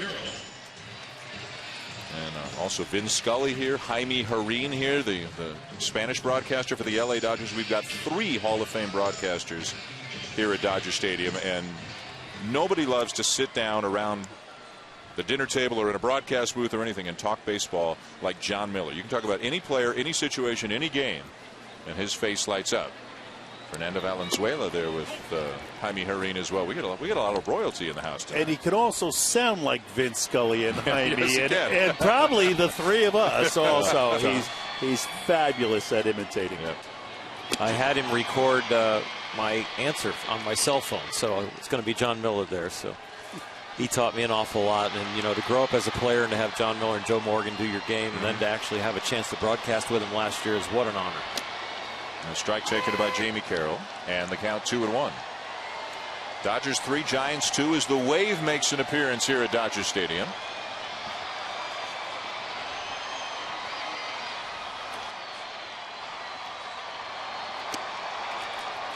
Change up for a strike. Been a good pitch for Zito tonight. The count 2-2.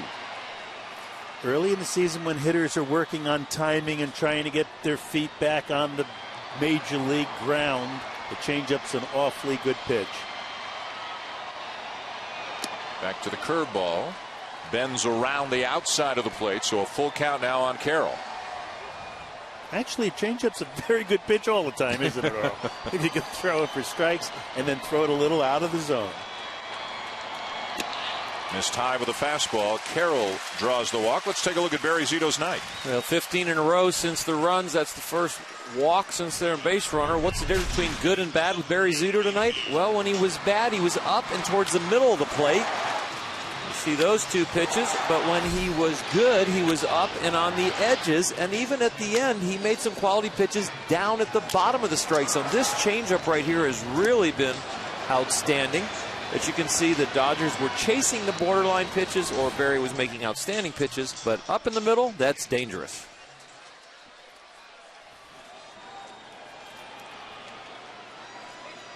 One on, one out. There's the line for Zito tonight. Carroll, who's got decent speed at first. The batter, Andre Ethier, 0 for 2. Look out, curveball up over his head. Dodger fans don't like it, but it was a breaking ball and just slipped out of Zito's hand. And even though he's had such great success, Earl, Dan, I think with that walk and with that pitch that he just threw over Ethier's head, they're probably thinking about getting somebody up in the bullpen. With an off day tomorrow, too, their bullpen, no matter how much they use them, will get a day off no matter what. And he's given you an outstanding night of work, even though it's only the bottom of the 6th. You think about on Wednesday, this guy was in a car accident and he had a stiff neck and he was in the hospital and released in an MRI, and that phone is ringing. Dave Righetti and Bruce Bochy getting some action down there in the Giant bullpen. 2-1 on Ethier. So much attention has been focused in the early going on Matt Kemp, as you see them stirring now in the Giants pen. out in deep right field. So much attention has been focused on Matt Kemp, Bobby, but Andre Ethier, the other half of this dynamic duo, is a guy that you have really enjoyed watching over the last few days. I love his approach at the plate, and speaking with Don Mattingly, who knows as much about hitting as anybody, I think, in uniform and out of uniform in these days, he says that last year, his first half, when he was putting up Triple Crown numbers, he was as legitimate of a hitter as he had ever seen. He could drive the ball, he could work the count, he could hit a good pitcher at any time in the count, and if he stays healthy, I think he's going to be a force in the National League. Full count on Ethier. Broke the pinky finger on his right hand in the middle of May last year, and look at the numbers he had on that day. Missed Triple some time. crown. Yep. Came back, but was never really quite right, quite the same last season. Middle of May is not the first week of season either. That's a nice body of work.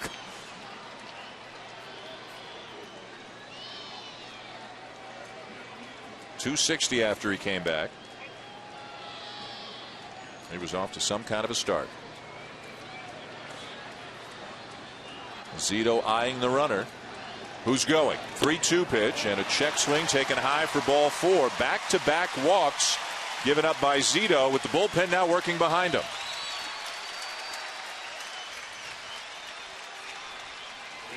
Center fielder, number 27, Matt Kemp.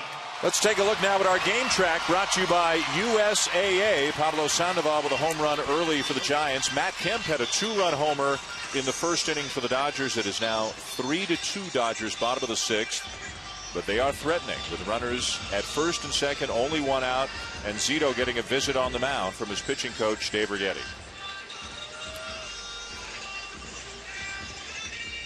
And already 15 pitches here this inning. He's only gotten one out.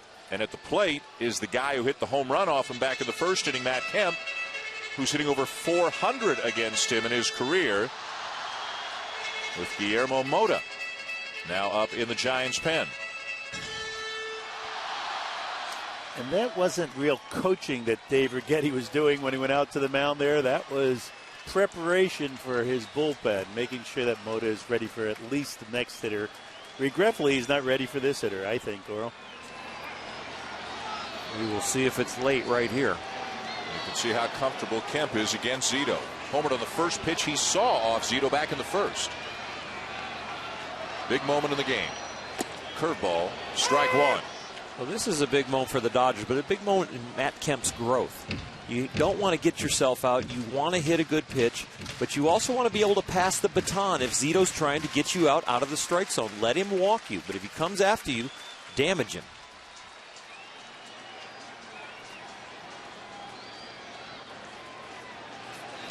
I don't think, Oral, that he's thrown him a fastball since the one that landed out in the seats in left field in the first inning. And you've got to know that as a hitter, and you've got to know once he gets ahead of you 0-1, he doesn't want to throw a ball in the strike zone. He wants you to get yourself out. He wants you to get you out below the strike zone here so you hit a ground ball, possible double play. He doesn't want to elevate the ball unless it's a ball. And so you have to zone in and be an RBI man and be willing to pass the baton and not get yourself out. Time called.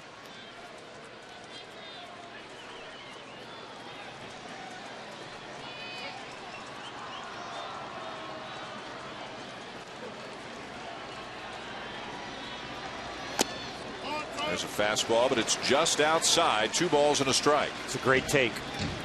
It's a great take. You give him what he's looking for. You put it in a hard place to hit. You hope that he swings at it, but Matt Kemp did a great job taking this ball. If you're on the mound, Oral, what pitch are you throwing here? I'm playing off speed right down the middle, low. Wasn't low. Or harden up. Huff makes the catch, tagging at second. Carroll will go to third, so runners on the corners, 2 down. Yeah, that was a mishit. I think Kemp was patient. I think he got a pitch he could drive. He's a very good low ball hitter, though, and I think he just went out of his own zone a little. He gets ahead with a slow curveball, barely at the top of the zone, but now he tries to nibble. Okay, we've got ball on ball 2. Then he tries to nibble ball 3, and now here's the pitch. It would have been a ball, and he got him out of the strike zone. He never really made him come all the way in. It doesn't mean he can't hit it. But you think about the New York Yankees, maybe the Boston Red Sox this year, some other disciplined, mature, long lineups. They grind it out on you, and they put some crooked numbers up. Here's Juan Uribe. First pitch swinging, he fouls it back. Uribe is 0 for 2 tonight and just 2 for 18 in his career against Zito. He had some big hits for the Giants last year in the National League Championship Series. A game-winning sacrifice fly and then a game-tying home run later on in the series. Hit 24 homers for the Giants last year. And he gets his money's worth out of the swings. But he's not going to be happy leaving a couple of men on as the Dodgers waste a golden opportunity against Barry Zito here in the bottom of the 6th.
With the Dodgers leading the Giants 3-2 here on Sunday Night Baseball. And ESPN Sunday Night Baseball, presented by Taco Bell, is brought to you by Dick's Sporting Goods. Every season starts at Dick's. And aerial coverage tonight provided by Goodyear. Everything Goodyear has learned making tires for big league performance inspires what they roll into yours. Glad you're with us for the first Sunday night telecast of the season. We will be in Boston next week where the Red Sox host the Yankees 1 week from tonight. We are here in Los Angeles tonight, as you can see, a packed house at Dodger Stadium, wrapping up this 4-game series, the Dodgers and the Giants, with the Dodgers having taken 2 of 3. Pat Burrell, Brandon Belt, and Miguel Tejada, the 6, 7, and 8 hitters in the Giants lineup against Hiroki Kuroda. And 3 runs is usually all about what Kuroda gets from his team. He has suffered from a lack of run support in his time in Los Angeles and should have a better record than he does as a big leaguer, more wins than he does. Burrell lifts a high drive to deep left field and gone. Pat Burrell has tied the game.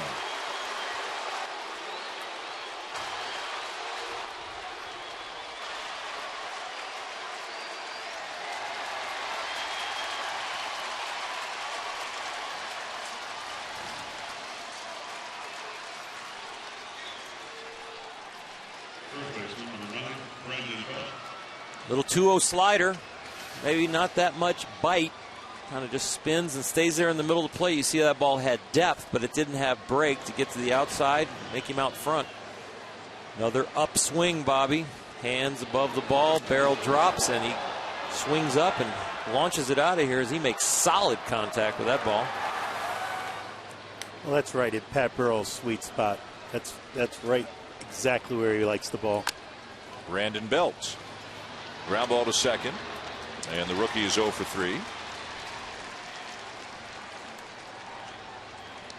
Pat Burrell came over from Tampa Bay after being released by the Rays earlier last season. Hit 18 home runs with the Giants last year. 7 of them either tied the game or gave the Giants the lead. And he's off to a good start in that department this year. And that got Barry Zito off the hook.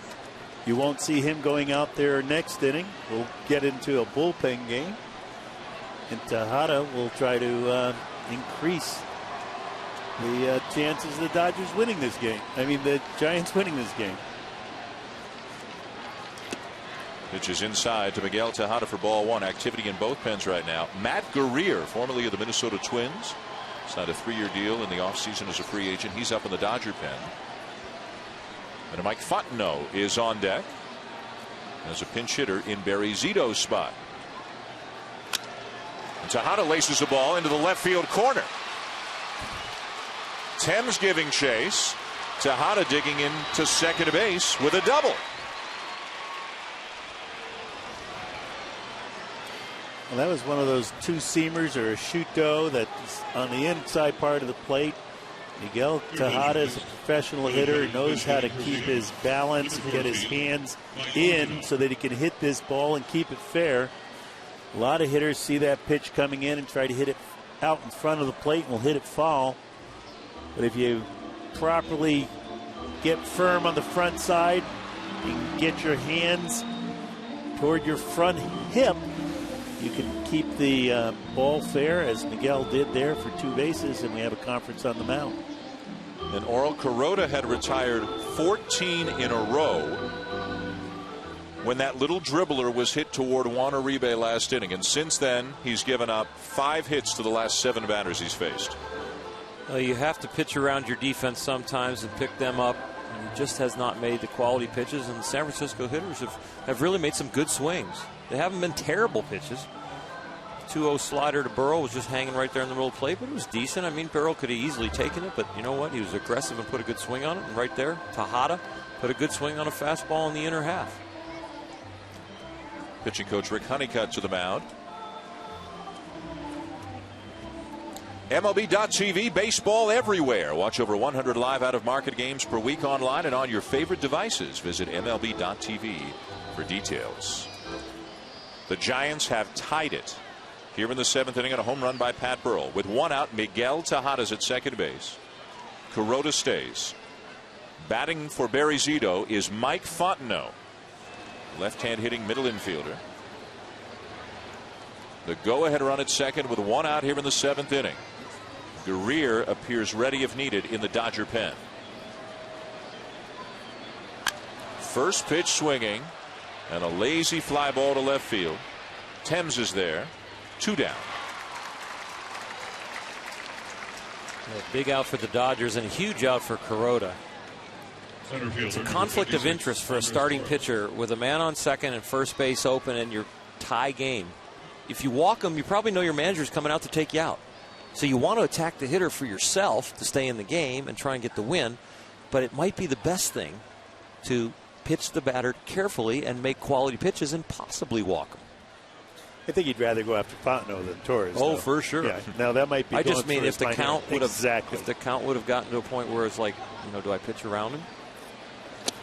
Torres takes in the dirt ball 1. Might be that case here with that first base open, knowing that Sanchez, who's a quality hitter, is on deck but is right-handed. There are so many times on the mound that you're pitching for the team or you're pitching for yourself, just like it is with hitters trying to get runners over, giving themselves up, or trying to drive a run in. You're making those decisions a lot. 2-0. And in this situation, with the go-ahead run on second base, he really has 2 hitters to get 1 out. Exactly. So this is the intentional walk? Well, I'm not sure he's doing that, but I think he's going to be very, very careful, and then it's going to be Mattingly's decision on whether he could go after Sanchez or go to the right-hander in the bullpen. I think it will be the latter. See, the pitch count shouldn't be a factor. 82 pitches here with 2 outs in the 7th as rookie manager Don Mattingly looks on, along with pitching coach Rick Honeycutt.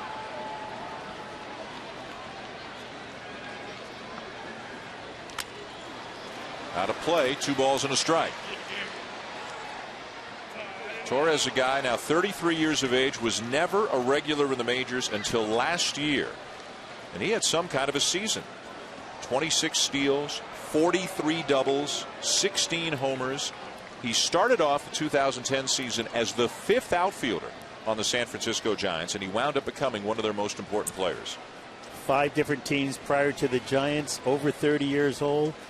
If you look at the new stats and you know about WAR, he had a 6 on the WAR. That means that after this pitch.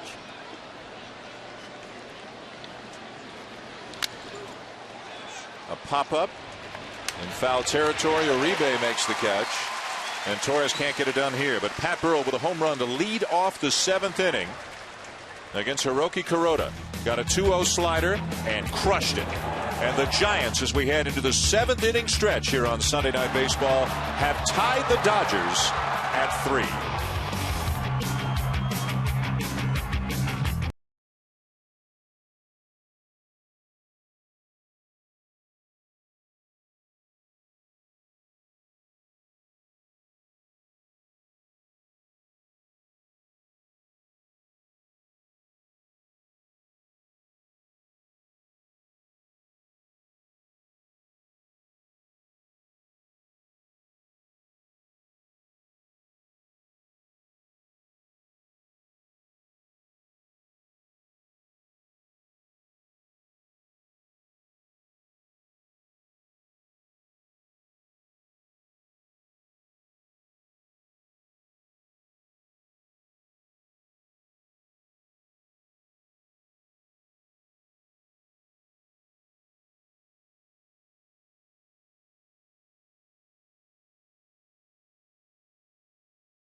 56 years passed. The team moved west. The Polo Grounds disappeared.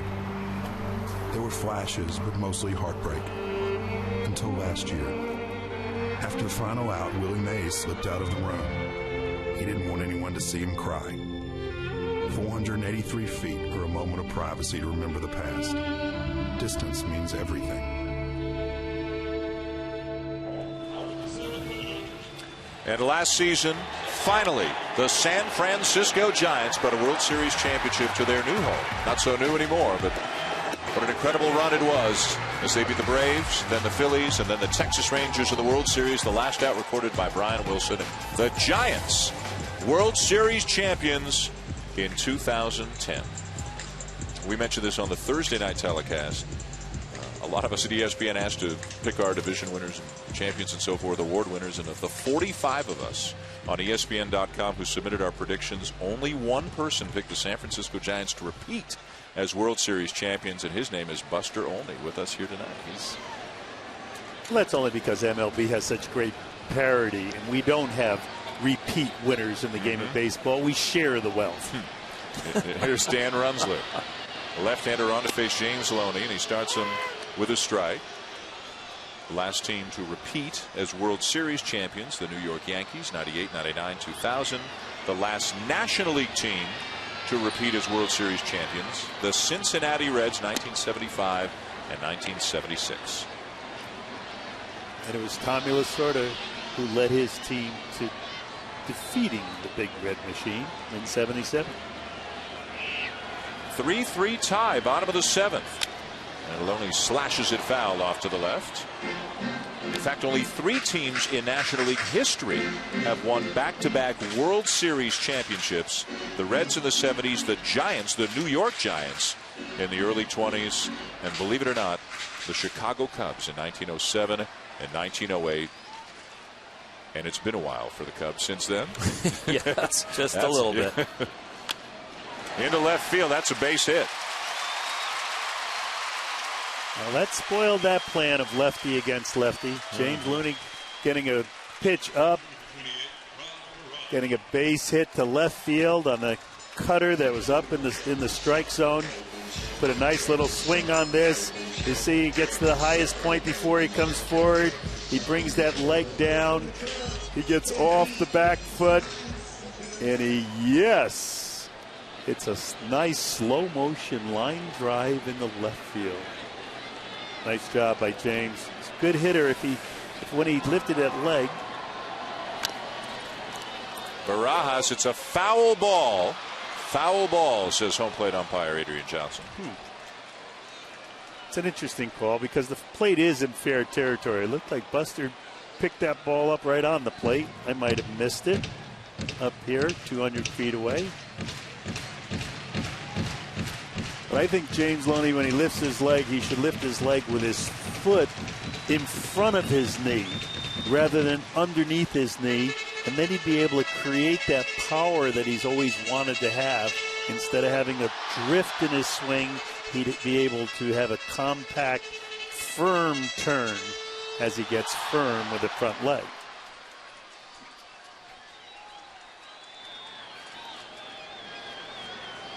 Barajas, after unsuccessfully getting the bunt down to the first pitch, went to talk to Tim Wallach, his third base coach. We'll see if the Dodgers keep it on here. They do. Pulls the bat back, and the count even at 1-1.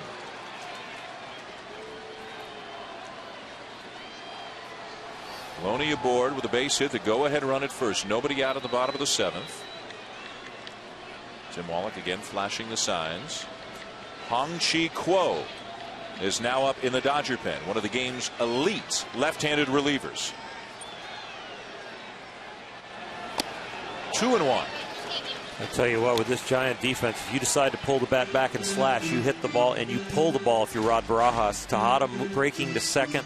Sandoval coming in at third, narrowing on the narrow side of the line over there, and that left side is wide open. They send Tejada over, and they send Sandoval in, and he's been hugging the line. That left side will be open if he decides to pull it back and chop. Bunted foul again. 2 balls, 2 strikes.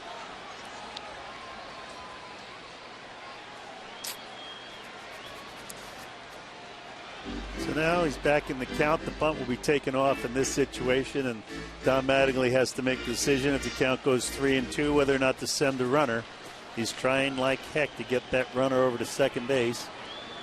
Dowd will put a hit and run on and force the issue, so this is just one of those pitches in waiting, hoping it's not a ground ball to short.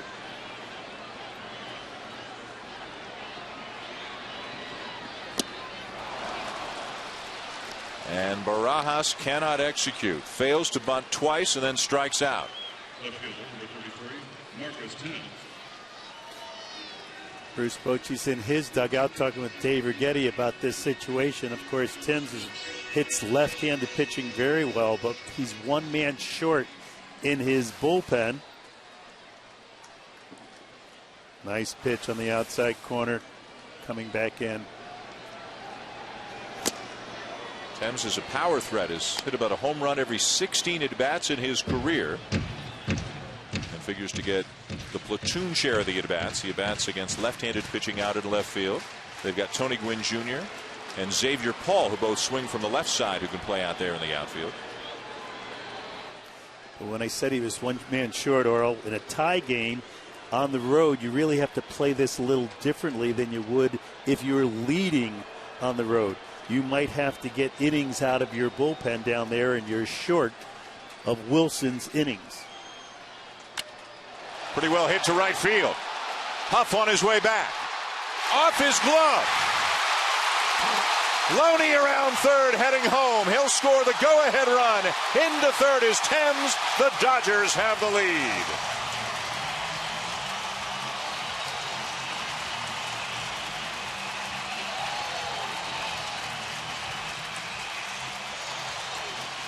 Well, everyone knows in the outfield the toughest ball is the ball that's hit right at you, but Huff really hasn't had as many reps as he needs out there to make this play. It's hit right at him. He turns to his left and then circles back around to his right, and this is in no man's land. He gets a glove on it, but it was a lucky effort that he got his glove on.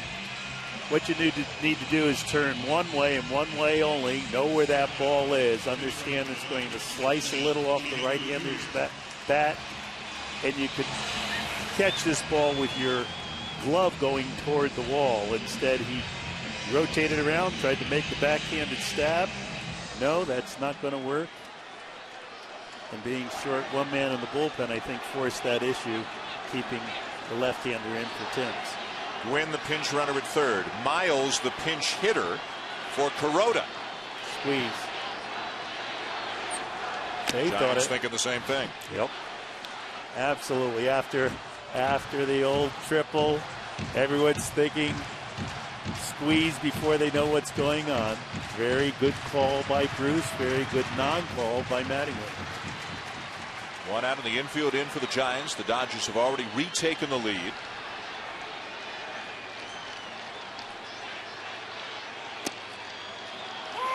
Well, sometimes the ball just has a way of finding you, doesn't it? It found Aubrey Huff twice yesterday. He made one great catch and one pretty good trap, to be honest with you. But it's found him twice more today. Once coming in, once going back, and both plays have gone for triples.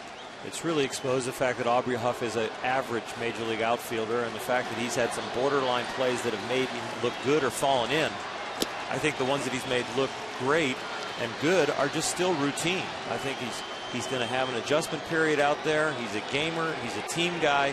And because of Brandon Belt breaking in at first base, he's had to move from first base out to the outfield. And it's going to be some time for him to get some reps out there. Even when he played out in left field in Tampa Bay on a regular basis, in right field, he wasn't the best outfielder, and he hadn't been out there in a while. Out of play 2-2. And Pat Burrell, obviously, he doesn't have great range in left field. Miguel Tejada, at the stage of the career he's at now, he doesn't have great range at shortstop. This is not a gifted defensive team. Well, they got to be glad that their starting pitcher is a strikeout staff. You know, with Tim Lincecum and all the different guys. But with Barry Zito on the mound, it's going to be a little different because these pitches to contact. But Bumgarner, Sanchez, Kane, Lincecum, they swing and they make hitters miss bats, and they strike a lot of guys out. The defense isn't significant. Right field again. Huff has it on a bounce, but it's a base hit for Miles. Gwynn scores, and it's 5-3.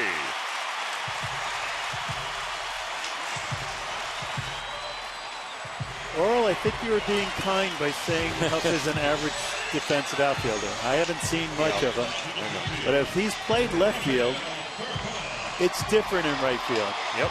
And Burrell obviously can't move over there, so I guess the Giants are in a fix right here, waiting for Cody Ross to get back and hoping that he either does center or right field. We know he can play right field better and then move Huff over to a normal position, something he's a little more comfortable in. 2 runs off Runzler here in the bottom of the 7th. A 5-3 lead for the Dodgers. Miles draws a throw as Furcal steps in. So the Giants just tied it in the top half of the inning on a home run by Pat Burrell, and the Dodgers have reclaimed the lead here in the bottom half, trying to take 3 out of 4 from their rivals. Runner goes, dribbled foul. Well, some real good managing going on because Bruce Bochy calls the pitch out with the possible squeeze on the first pitch. They call the throw over because as soon as you do something as an offense where you get some momentum, you want to keep the pressure on. With Davey Lopes' impact on the Dodgers now, you figured that the Dodgers were going to run or hit and run, but they came over to first to try and shut that down. Now it's a cat and mouse game of we know what you're trying to do, but we're watching for it.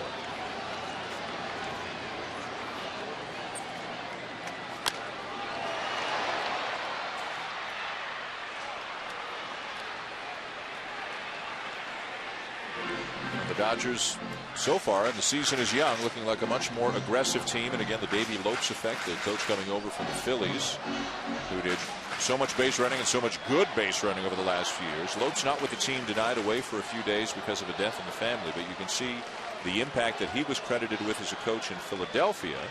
And they're hoping for the same thing here in Los Angeles. There's a shot into right center. That's a base hit and more. Miles on his way to third. He's getting the wave. And will score without a relay throw. 6-3 Dodgers.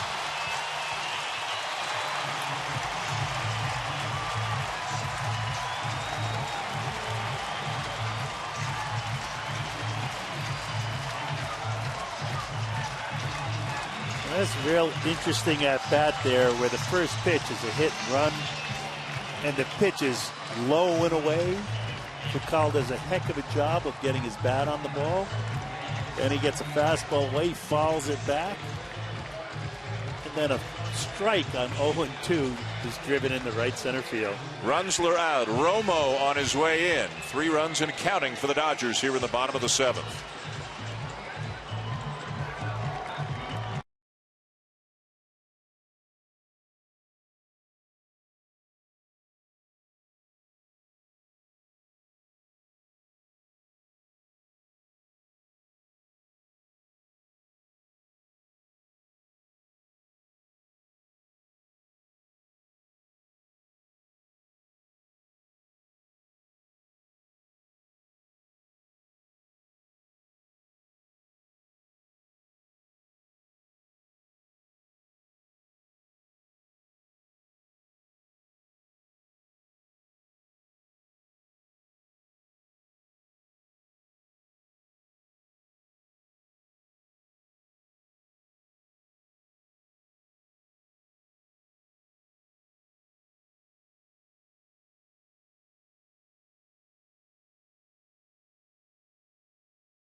Baseball presented by Taco Bell.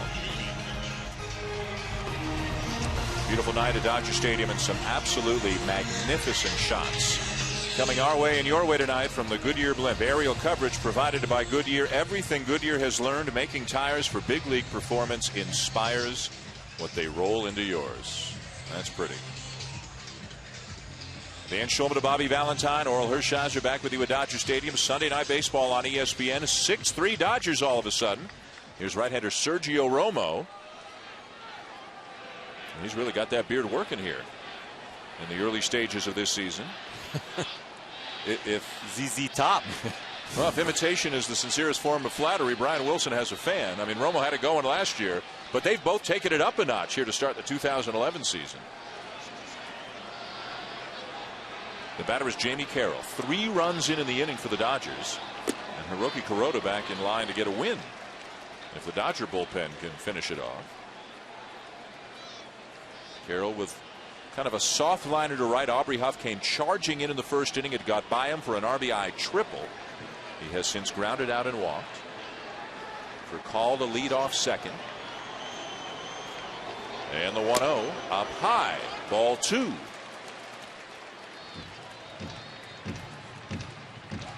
Dan Runzler goes a third of an inning.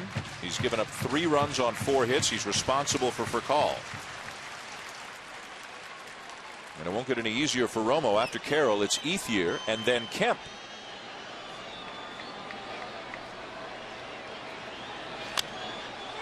Pops him up, back of the plate.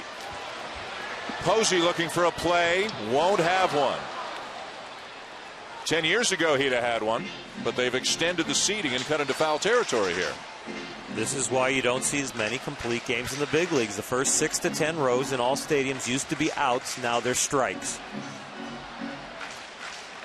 You have to go much further now in today's day and age with the new stadiums or old stadiums being adjusted to bring the fans closer. You can add a third of an inning to every game when you see those foul balls in the first 6 to 10 rows.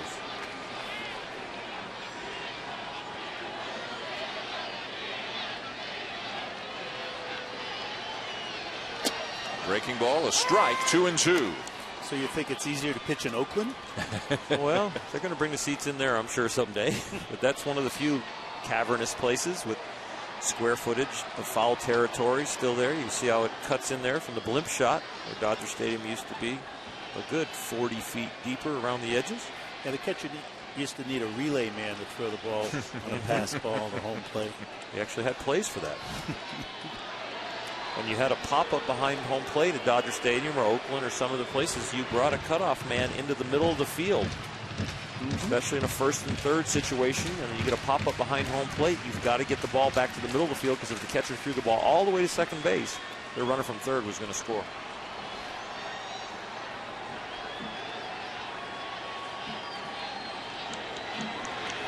Did he go? Yes, he did. Carroll goes around and he's gone, 2 down. Well, 2 of the most important, most significant plays of this game involving Aubrey Huff, who's gone out to the outfield to make room for Brandon Belt at first base. This is Carroll back in the first inning, the sinking liner. Huff gambles, loses. It goes for an RBI triple. And then here in this inning, Marcus Thames hits one and Huff twisting and turning off his glove. It's also an RBI triple. In the Dodger dugout, somebody was singing the song. Dun, dun, dun, dun, dun, dun, dun, dun, dun, dun, dun. I heard that song. That happens, it was playing in my head. That happens in the dugout of the happy team when the outfielder starts spinning around like that.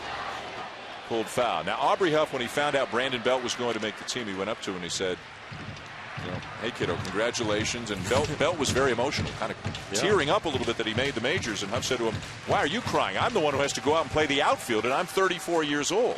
And he's dove about 5 times in the last couple days. He dove onto the warning track on that last play and kind of took his head into the fence a little bit. Belt has played some outfield, but they think he's a potentially terrific defensive first baseman. So they want to leave him in his natural spot.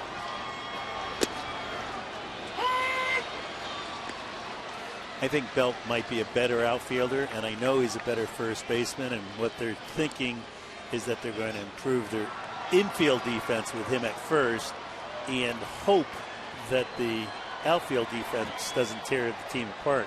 The only difference is when you mess up in the outfield, it's 2 and 3 bases. Right. Yeah. Mess up in the infield, it's only 1. At the big league level, it's all a mess. Yeah, you're not supposed to mess up at the big league. No, level. That's right. It's supposed to be a defender at every position. And the Giants haven't had that. Committed 5 errors in the first 2 games. No errors tonight, but again, plays that weren't made that might have been made by a guy with more speed or more time in the outfield in recent years. Or more talent.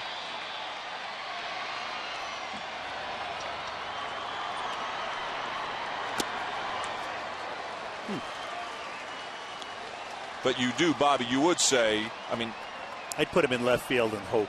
Right, but he's doing what's been asked of him. Absolutely. Right? He's taking one for the team. Absolutely. You can't blame him. Yeah. He had 3 days worth of work in spring training. I think if he had all spring training the work in right field, he'd feel more comfortable and probably get off the ball quicker. Maybe make 1 or 2 of these plays look a little easier. It's not his fault. It's no one's fault that Cody Ross got hurt. Exactly. And it's a blessing that Brandon Belt played well enough to make the team, and we had veterans that would move around and shift and not ruin the team chemistry. Ethier lines the ball into right field.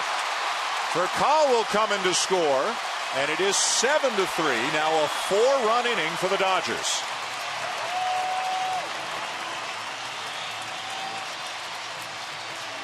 There have been a lot of very nice swings tonight, but Ethier has as good a swing as anyone in the ballpark. He gets this pitch down and out over a plate, and you see this coming. His hands above the ball again, in perfect balance, with the front leg firm, no weight on the back foot at all as he hits this ball and hits it perfectly on a line drive to right field. So the Dodgers got 3 runs on 3 hits in the first. Didn't have a hit for the next 5 innings. And now they've got 4 runs on 5 hits here in the 7th. Feast or famine for the Dodgers tonight. Matt Kemp is swinging a bouncer to short. Tejada the short way just in time to force Ethier and end the inning. But the Dodgers blow it open, break the tie, make Aubrey Huff's life miserable, and score 4 runs in the process.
To Bobby Valentine and Oral Hershiser with you. Sunday Night Baseball on ESPN. 7-3 the Dodgers lead.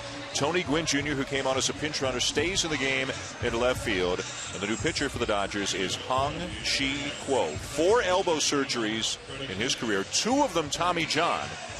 But Oral, you watch him even up here, you flinch in the booth when you watch this guy pitch. Boy, I hope the elbow stays healthy for a long, long time to come, because he's very special to watch. He's a dominant lefty. He's got superior stuff and great command and presence on the mound, even if the inning starts to get away from him.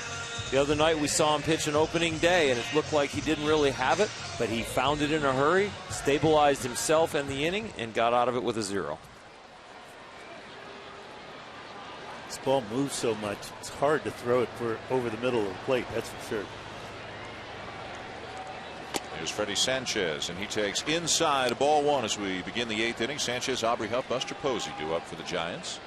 7 runs, 8 hits for the Dodgers, 3 runs on 6 hits for the Giants. The Dodgers 6 outs away from taking 3 out of 4 to begin the season. Up and in. Same way he started the other night. Ball 1, ball 2, but he zoned it in as he got going, found his rhythm.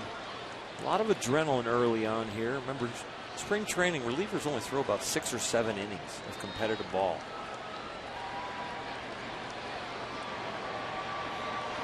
Three 3-0. He threw 6 straight balls the other night, and then he was helped out on the 7th pitch, and he got out of the inning. Maybe they're going to take all the way tonight. They're taking here for sure.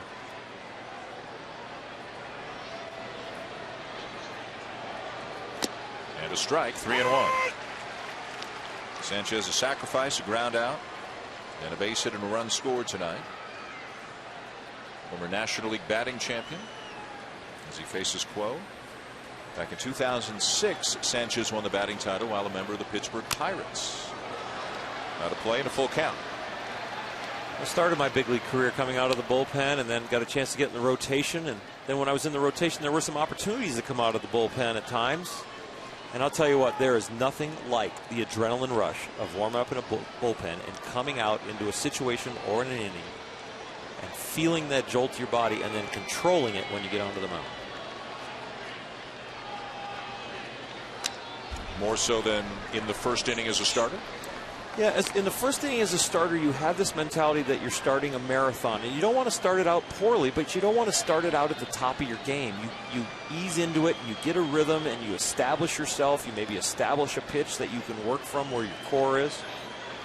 And that's why they always used to say, if you're going to get a good pitcher, get him early. Good battle here between Quo and Sanchez. Once a starting pitcher gets his rhythm, starts to see how the lineup is attacking him, and if he's got his rhythm and can make his pitches, the reason he became a starter is because he has quality stuff. And when you have quality stuff being located, it's hard to hit. 8th pitch of the at-bat upcoming. Quo trying to protect a 4-run lead here in the 8th. And another foul back by Sanchez. See, that swing right there, that's a swing that Barry Zito does not get. That's 91 miles an hour in a count where the hitter wants the pitcher to throw a strike. But because it's 91 instead of 84 where Barry was throwing, the hitter has more time to decide whether to hit it or not. You get a lot more swings at borderline pitches when you throw the ball hard.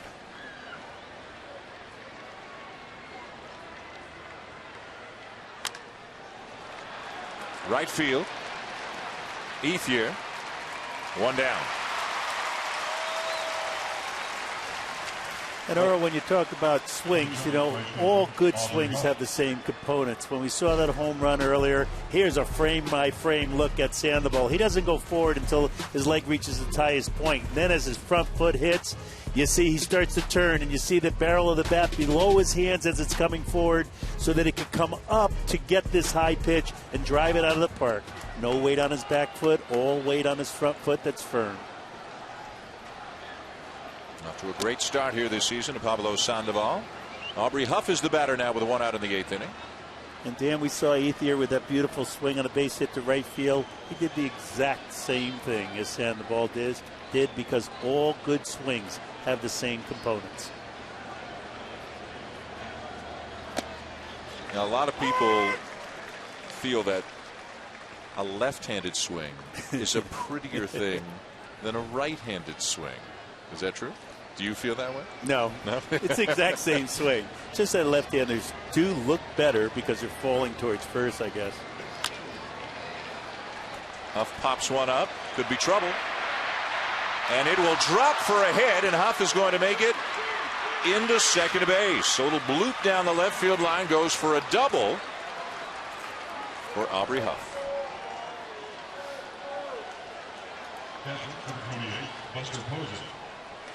Talking about Ethier and having the same swing and the same components to the swing, he'll move forward when his leg gets to the top, and then he'll get firm and turn on the back, and his hands will be above the ball, and the bat will come up to hit that ball so that it's a beautiful looking swing. Now, we have ways of just making transitions with video now. You can take right-handed hitters and make them look like left-handed hitters, and they will be the exact same. They look have real the pretty exact again. same form. Exactly. They do look more pretty hitting left-handed now. Here's Buster Posey.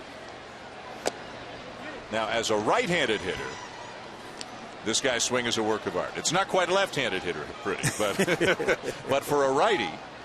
Yeah, for a young right-handed hitter, he really is pretty, if you will, Dan, because again, he starts early and he has all the components that it takes to be a good hitter. And he seems so calm when he takes a pitch, and that's because he starts early, sees it early, takes it early, and just stands there and watches the pitch come by. If you start late, you always look like you're rushed. If you start early, it always looks like you're on time. Uses the whole field. We've already seen that tonight. Saw that last October as well. Makes a borderline pitch for a strike, and the count is 2-1. Many of our best athletes are on the pitcher's mound and at shortstop. That's where Posey was in college. Mike Martin, his college coach, decided to take him from shortstop, put him behind the plate. What a great decision. If we do one thing this year, if we can just get rid of the phrase "stay back" for pitchers and hitters, we could solve a lot of problems in baseball. Woo-wee.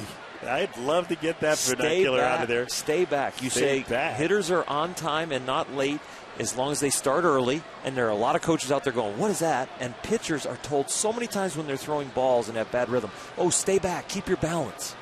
It's the worst thing you can do.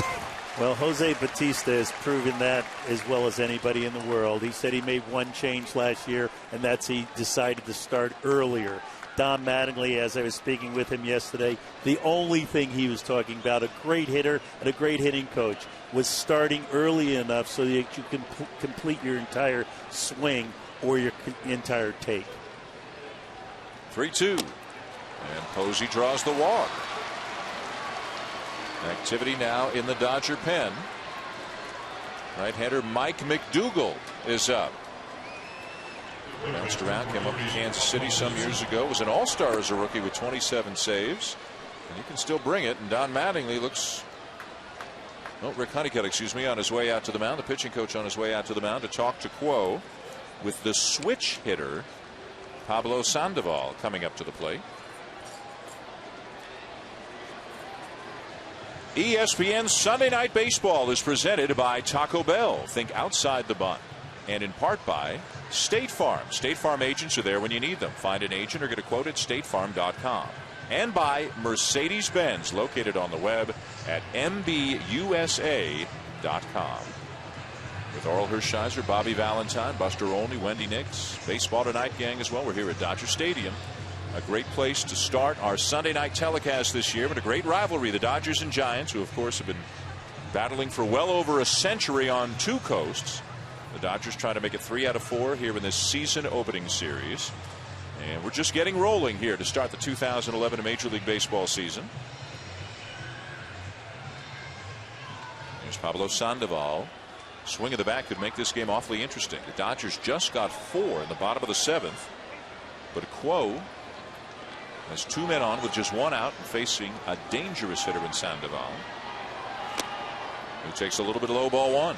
Honeycutt rushed out to the mound there to try to get McDougall time to get ready for Burrell, who's on deck, knowing Sandoval could hit that first pitch into the gap, and he'd need the right-hander ready.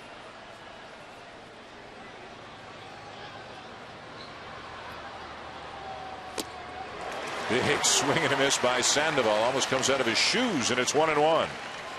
Well, you have to realize as a pitcher right here that you have a hitter that wants to swing, and I consider that swing mode. When you have a hitter in swing mode, you do not have to throw many strikes. You want to have him get himself out, make quality pitches just out of the strike zone. Back our way, just to our right, and the count is 1-2. Well, batting from the right side right now. Earlier we saw the Panda from the left side do some damage. Got on top of it, or am I not supposed to say that? He did. He got his hands on top of it. That's what he did. I'm learning how to speak a different language. You're doing good, bro. Good. Even though you're from Canada. I've avoided saying has kept his hands in that, and this doesn't apply to Sandoval, but I've avoided the phrase keeps his hands inside the ball as well. There's a big swing and a miss, and a big out for Quo and the Dodgers. Well, that pitch was so off the plate, as Oral already mentioned. If he didn't keep his hands inside that ball, it would have hit him right in his elbow. I'll tell you what, as Don Mattingly comes to the mound to make a pitching change, Quo makes 3 quality pitches here at the top of the strike zone, 2 fastballs, and watch these as they get to the end as far as the relationship to the last pitch. You see that pitch? You see that pitch? Now watch the last one. Same window. Oh, inside, and gets it right by him. He gives him 2 that he's in swing mode on right there, and the third one he starts in about the same place, a little higher with more break. Pitching change for the Dodgers. Right-hander Matt Guerrier coming into the game to take over for Quo, with the Dodgers leading 7-3 here in the 8th.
With 2 outs here at the top of the 8th inning as Don Mattingly goes to his pen for a newcomer to Los Angeles, right-hander Matt Guerrier, ex of the Minnesota Twins, and an awfully good setup man the last couple of years. In fact, he's had 70 or more appearances 4 years in a row, and as you can see, he does pretty well what setup guys are supposed to do. Keep those runners who are on base when you come into the game from scoring. Pick up the guy in front of you and give it clean to the closer when it's his opportunity. Pat Burrell, the batter. Runners will not advance. Ball 1 to Burrell, who homered his last time up. Guerrier signing a lucrative 3-year deal with the Dodgers. Good offseason to be a setup man, a 7th, 8th inning guy. They were cashing in. Joaquin Benoit got a nice deal. They're very important if you're going to win a pennant. But general managers can make the most mistakes on those guys sometimes because they have that great year where they're used an awful lot, and then all of a sudden the next year they have a flat tire and they don't have quite as good a year. Of course, the most extreme example of a big contract for a non-closer is Rafael Soriano, who was a closer and a very good one for Tampa Bay last year, but is now the 8th inning guy for the New York Yankees. You ask a manager, they're worth every cent of it. Look at that breaking ball. Check swing by Burrell. 2 balls and a strike. Tell you what, when you're a starting pitcher and you're getting near the end of the game and you know you have a great bullpen behind you, you can empty your tank. There is no saving any bullets because you know what's coming behind you is lights out. For all those golfers out there, those starting pitchers are like the drive, but the relief pitchers after the 7th inning are like the putts and the chips. That's how you win the game. and win the match. Thanks a lot, Bobby. You were both, Earl. There's 28 teams at home watching us, and the starting pitchers just rolled their eyes at you. I saw you get a save. Starting pitchers that are worth their salt try to complete the game still. Yeah, that's true. But it's very hard. That's a hole-in-one, it's called. Yeah, it's off the tee in the hole. It's a longer game nowadays. There's a guy, Tim Lincecum, that completes a few. 2-2. Breaking ball. Burrow lays off at a full count. So with 2 down, runners at first and second, they'll be on the move. Huff from second, Posey from first.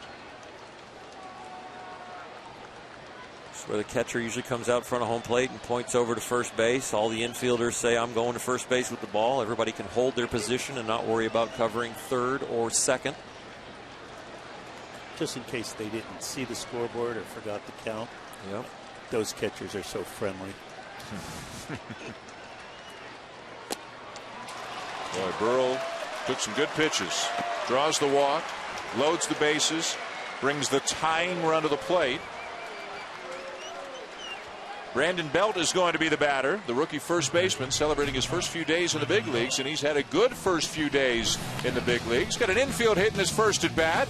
He'll take it. And what he's done nicely is see a lot of pitches, really work at bats deep into the count.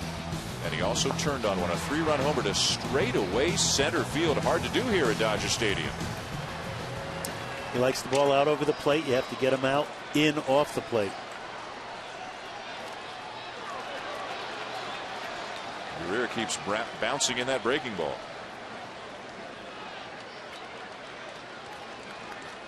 When you guys look at Brandon Belt, I mean, you can read the numbers, you can read things about a player, but when you watch Brandon Belt offensively, what do you like about him? Well, you know, he made adjustments. Bob Mariano in the minor league roving hitting instructor, took him from college where he only had 14 home runs and turned into a guy who had 23 home runs last year by standing him up straighter. He likes the wide base, but he starts really early with his front foot when he picks it up, and he sees the ball extremely early and extremely well. Has not seen a lot of pitches tonight, 10 so far. This is his 4th plate appearance, but in his first 3 games, in 13 plate appearances, saw 66 pitches. Well, it doesn't mean he's going to take pitches down the middle. It means if he gets a good pitch early in the count, he's going to hit it. But he's disciplined enough to know that this is the count he wants. 3-0. And even took there. Very good for a rookie. 4th game in the big leagues. Bases loaded. Teed down by 3. Already left the park in center field 2 nights ago and takes a 2-0 pitch off the plate. I love that. Yep. Swinging all the way and took. On the corner for a strike, 3-1. Well, this is, we'll know at the big league level, this could be a cheating count. And what I mean by that is 3-1, down by 4, bases loaded. This is where you can let it go. But he doesn't want to get too big, especially as a young guy. The adrenaline is flowing. Take it right back up the middle. Check the swing and draws the walk that brings in a run. Belt with a bases loaded walk to make it 7-4. 3rd walk given up in the inning by Dodger pitching.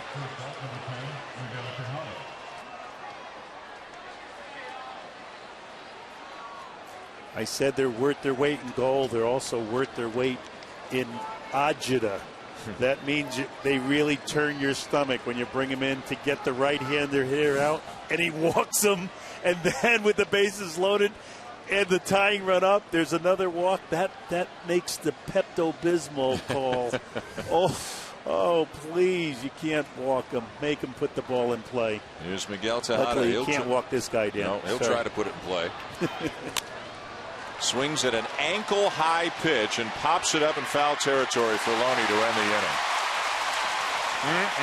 They got one, but they leave him loaded.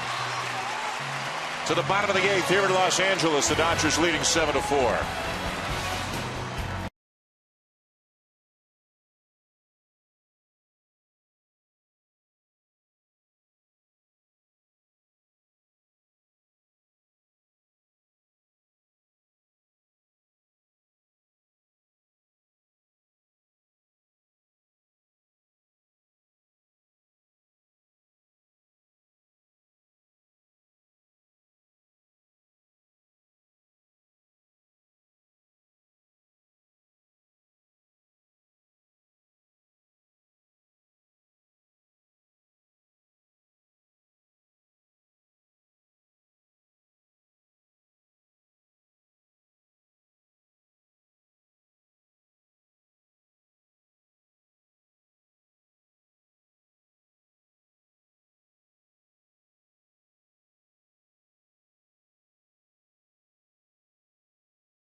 One of our favorite toys on this telecast. I know Oral, Bobby, and I are all a big fan of the Ultramo camera, bringing you the game in slow motion, letting us see the emotion, the stress of the game, the strain of the game,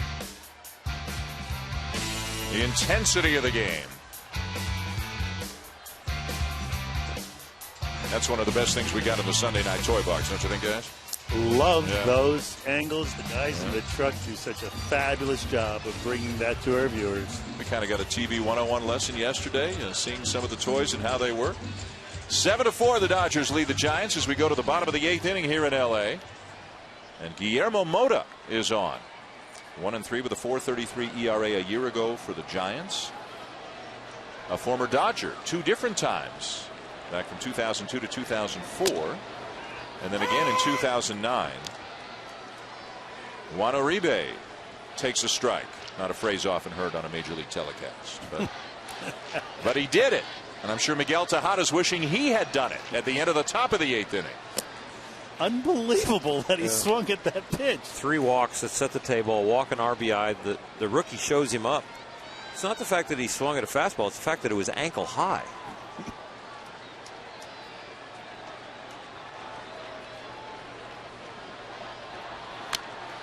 Foul to back 1-2. Now you think, so Tejada's going up there. He knows there have been 3 walks.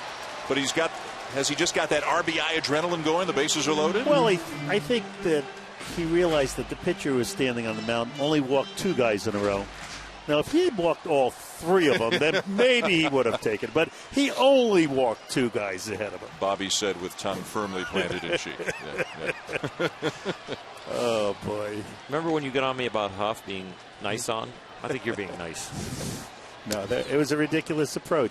It was an approach that a veteran shouldn't have. He knows it. The bench knows it. His manager knows it, and he wish he could have had that at bat back.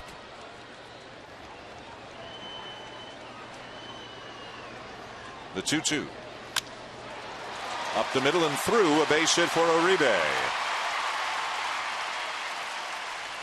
Let's take another look at that pitch. The bases were loaded. A run was in. The whole game was kind of hanging in the balance. And Miguel Tejada swung at that. It's a little low. You know, the thing, as far as the pitch, I always believed that you needed to give the hitter one of 2 things, either height or width. Well, Guerrero gave him width. He threw it down the middle, but he didn't give him height. He threw it low, and that's the way to get hitters out, because you're not going to get a hitter out or stimulate the bat to be swung if you tried for both height and width. But if you give them one or the other, sometimes you get an erratic swing like that.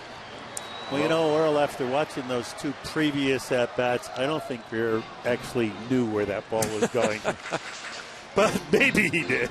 Well, he knew he didn't want to walk the guy, and he threw it right down the middle, and he fortunately kept the right height for him and not for Miggy. A lot of time it's better to be lucky than good. Tejada's only drawn 73 walks the last 3 years. Not a patient hitter. Yeah, but that's, 25 a year. So it's 1 a week. If we did his games, we might get it. 1-1 on Loney. It's funny, you can go back in any game, just the little key moments. The play where Uribe fell down trying to make the play on the Sanchez. It ends up being a base hit and a run. Tejada swinging at a pitch he shouldn't have. Just little key moments here and there that have a huge impact on the outcome of a game. Tim's his ball to right field that Huff circles around, doesn't catch.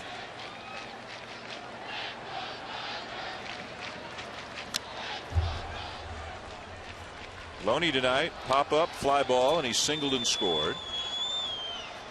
Jonathan Broxton is now up in the Dodger pen. They're up 3, bottom of the 8th. Don Mattingly's going to turn it over to the big fella. 6'4", 300 pounds. 300 pounds.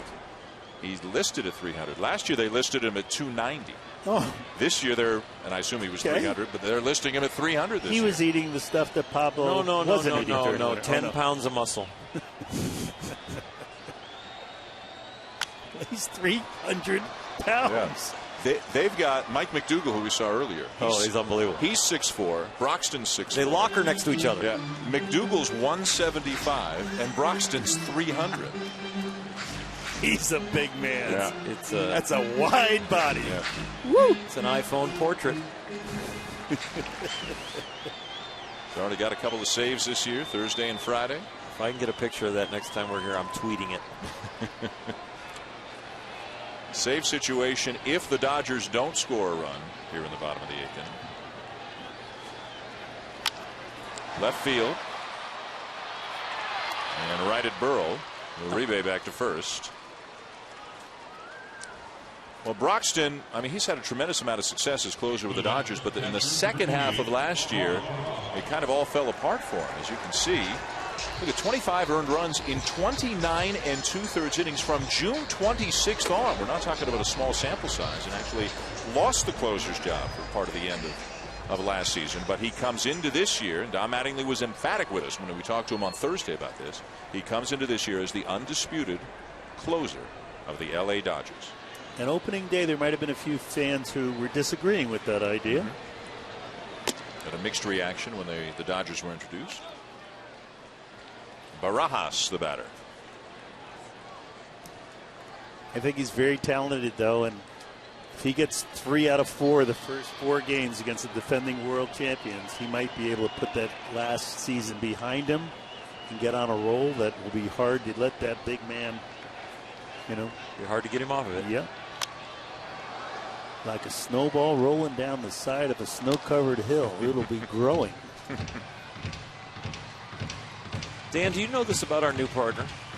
He is an extreme skier. That's why he's doing the snow reference. He jumps out of helicopters to ski. Oh, Brian Sabian said that because a guy he coached, Frank Rampin, in college, is my ski buddy. So my ski buddy, who was also my coach in Japan. Well, have you jumped out of a helicopter to ski? Many a helicopter. Okay, to ski. so what are you trying to do? Don't try and blow me off.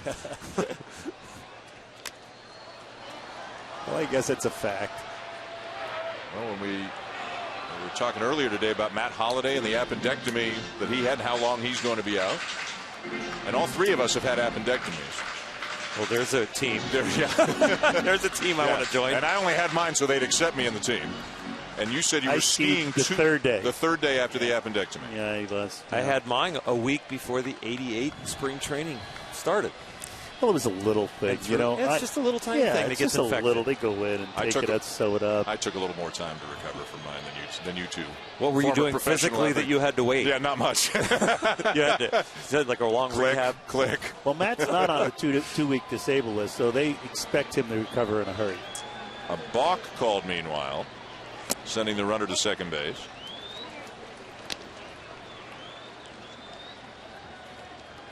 Dodgers 7, Giants 4, bottom of the 8th. 1 on, 1 out.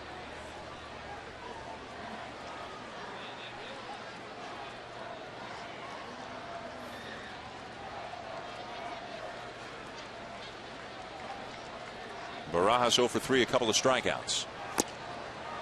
2-2. Now, back to the Holiday situation. The Cardinals have said they're not yet going to put him on the disabled list. They hope that he can come back in 7 or 8 days. They're going to wait a couple of days until they make a move. 7 days later, I was throwing batting practice in spring training. But could you have been pitching in a game 7 days later? Probably, if I would have been in shape, but I wasn't in shape yet. I was carrying my IV pole up and down the stairs right after the surgery to stay in shape. I was doing sit-ups the next day. I don't think they let you take the IV pole to the mound, though. No, but they tried to come find me in the hospital room. I wasn't there, and I was doing stairs. Yeah, I think he'll be able to play in a week. Wow. If he's a conditioned athlete and if the surgery was an easy surgery, sometimes those holes are a little bigger than others. Yeah, but they do it orthoscopically now.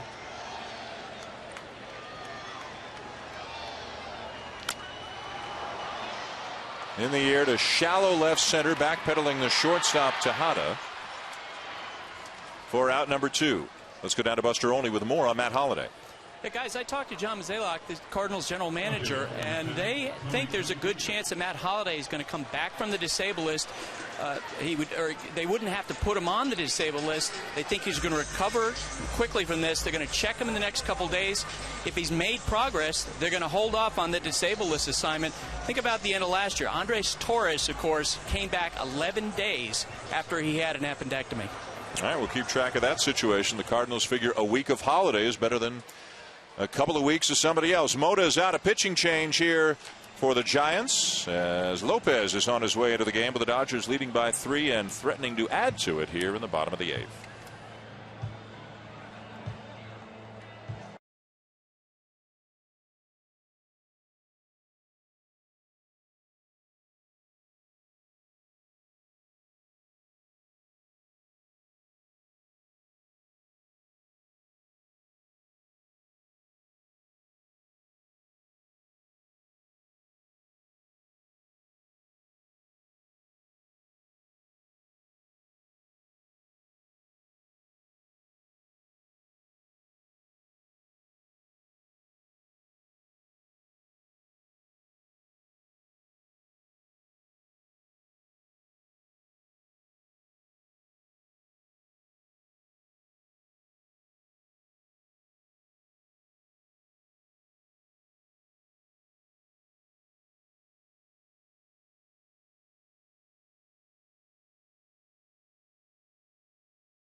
At helping Japan's children in need. Visit unicef.org or text Japan to 864-233 to donate $10. Standard text messaging rates apply. For more information, visit MLB.com/Japan Relief. Hiroki Kuroda, the starter tonight for the Dodgers. Japanese obviously making a donation of $50,000 to the Japanese Relief Fund, and also very grateful to his teammates who supported his cause with donations and signing autographs and so forth to raise money for the cause as well. Left-hander Javier Lopez into the game and now for San Francisco. His numbers from a year ago, and he was incredibly important for the Giants in the postseason, and he is awfully tough on left-handed batters. He'll face one here in Tony Gwynn Jr. In the postseason last year, Lopez time and time again, especially against the Phillies in the National League Championship Series, came on to get tough lefties. He faced Utley and Howard and Ibanez and over again, and got so many key outs for the Giants last October. Right back to him. Inning over. So the Dodgers leave a man on, and we're going to the 9th. Here in Los Angeles with the Dodgers leading by 3. Don Mattingly is going to call on the big fella. The closer, Jonathan Broxton, will come on to try to help the Dodgers take 3 out of 4 from the Giants in the season opening series. They'll face a pinch hitter at the bottom of the order, and then the top of the lineup with Andres Torres and Freddie Sanchez.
Dodger Stadium, we go to the 9th inning. The Dodgers leading the Giants 7-4.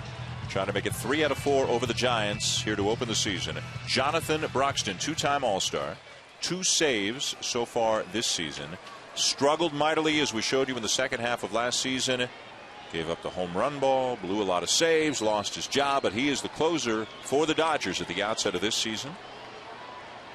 Aaron Rowan is the pinch hitter for the Giants, batting in the pitcher's spot. Really a 4th, or once Cody Ross gets back, maybe a 5th outfielder for this team.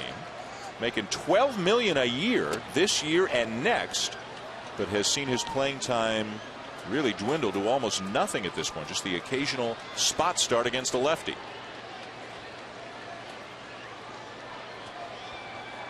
After Rowan, top of the order, Andres Torres and Freddie Sanchez.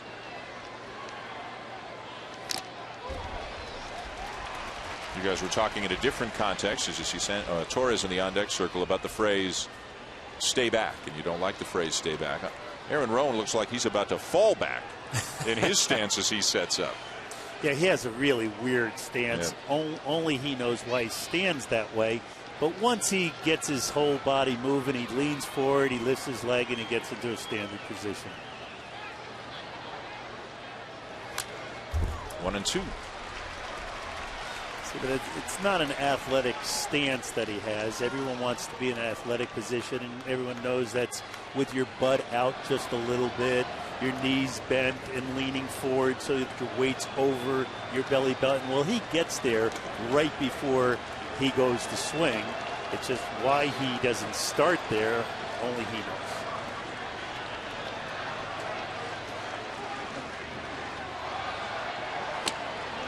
Checks the swing on the 96-mile-an-hour fastball, 2-2. Weight doesn't mean velocity. It's how fast you rotate your arm, how you create torque from your hips to your shoulders. And Jonathan Broxton at 3 bills, he's still very flexible and very athletic.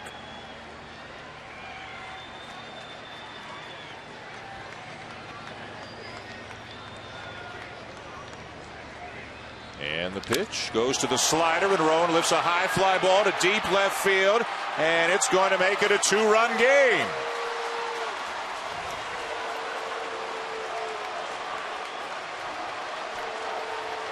Already the second home run given up this season by Jonathan Broxton.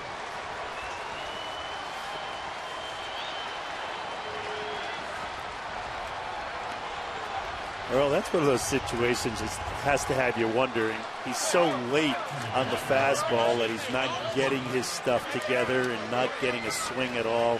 They throw a slider that allows his bat to catch up with the pitch and deposit it into left field. Left field stands. Showing slider speed bat and slider speed approach. No sense changing and giving him a chance. Here's Torres. Back to the fastball for ball 1. Now Don Mattingly's in the dugout looking at that lineup card, knowing he doesn't want Posey coming up, doesn't want Sandoval coming up, who's a very good fastball hitter, hoping he can get a 1-2-3 situation here, not have the tying run come to the plate. Outside, ball 2. And they're getting restless in a hurry here at Dodger Stadium. Those last 2 pitches were not thrown with conviction at all. He got to his landing foot where he needs to explode, and he just kind of guided the ball high and away. He's saying to himself, don't walk this guy. And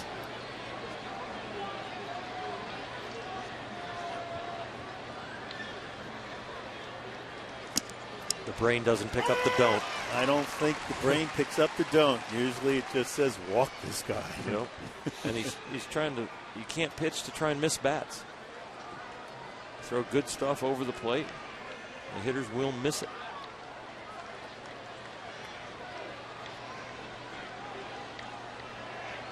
Now there are those, Oral, who feel that ever since Matt Stairs took him deep in this ballpark in the 2008 National League Championship Series, that he hasn't quite been the same, or at least he hasn't been as consistently good, that there are times like this where he doesn't think he can get the fastball by you, tries to trick you with the slider, and trouble ensues.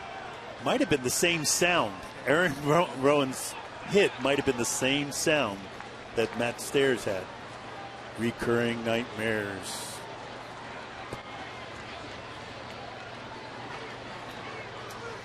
Fastball, knee high, full count. Good job by Torres taking there. He knows he's going to get a fastball on 3-2 just like he will on 3-1. If he could throw it over, fine. Get the count to 3-2, and now take a rip at this fastball. A run in on the Rowan home run. Nobody out, 9th inning. 7-5 Dodgers. And the payoff pitch. Fastball grounded to right side. Loney feeds Broxton, covering for out number 1.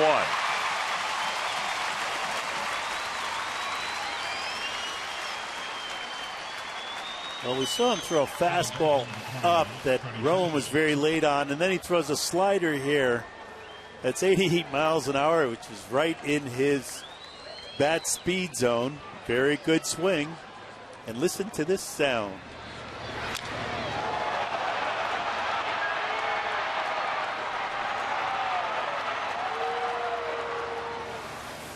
Only slider he's thrown, right? To either batter. Might be the only one he throws this in. Here's Freddie Sanchez. Sanchez 1 for 3 tonight, an infield hit, and he scored a run. Had 3 hits, including a home run yesterday, and drove in 3. And the Giants 10-0 win. Well, there's a slider, and it's low ball 1. Well, that puts that one in the back pocket. Now Freddie knows he'll be getting a fastball. Once you miss with a breaking ball on the first pitch in this situation, 2-run lead, 9th inning, you have to come in with the fastball. You have to throw him a strike. And he does. Didn't locate it where Barajas wanted it. Missed Battleor on location in the last at bat before finally getting Torres. 94 miles an hour. Just throw strikes with a 2-run lead. Make the batter get a hit himself. Don't give him a base. Right down Broadway. Missed Broadway badly there. That's why I can't understand. He started him off with a slider. He's got to know he's taken to try to get the tying run to the plate, and he misses with a slider. Now he's behind 2-1. Let's think, boys. It's not that difficult.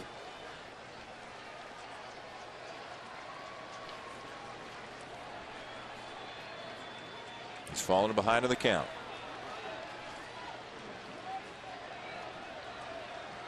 The 2-1.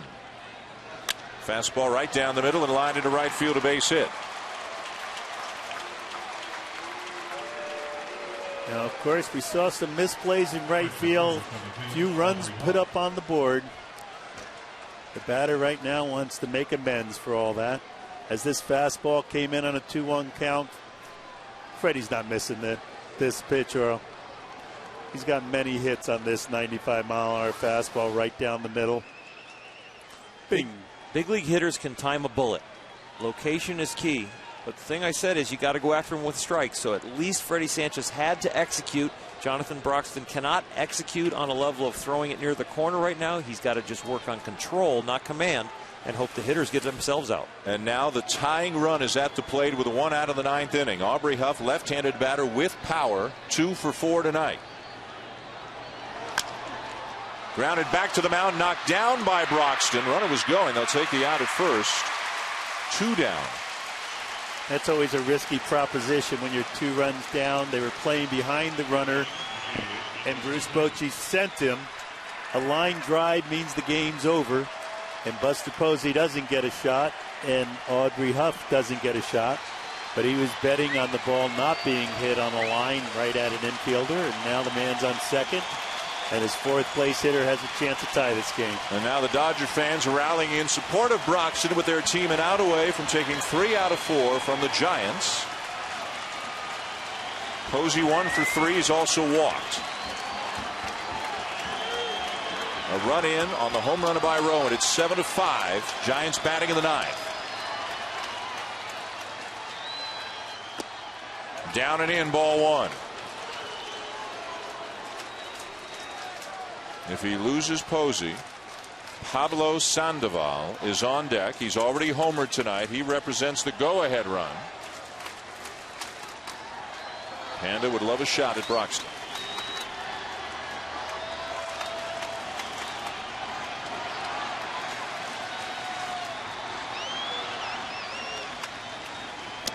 outside, ball 2.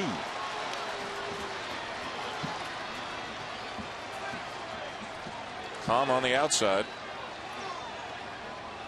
It's not what it is on the inside.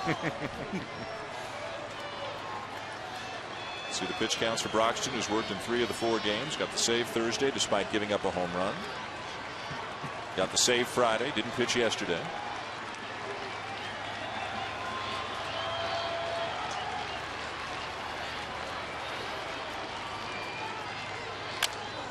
Ground ball to short. And the Dodgers win it.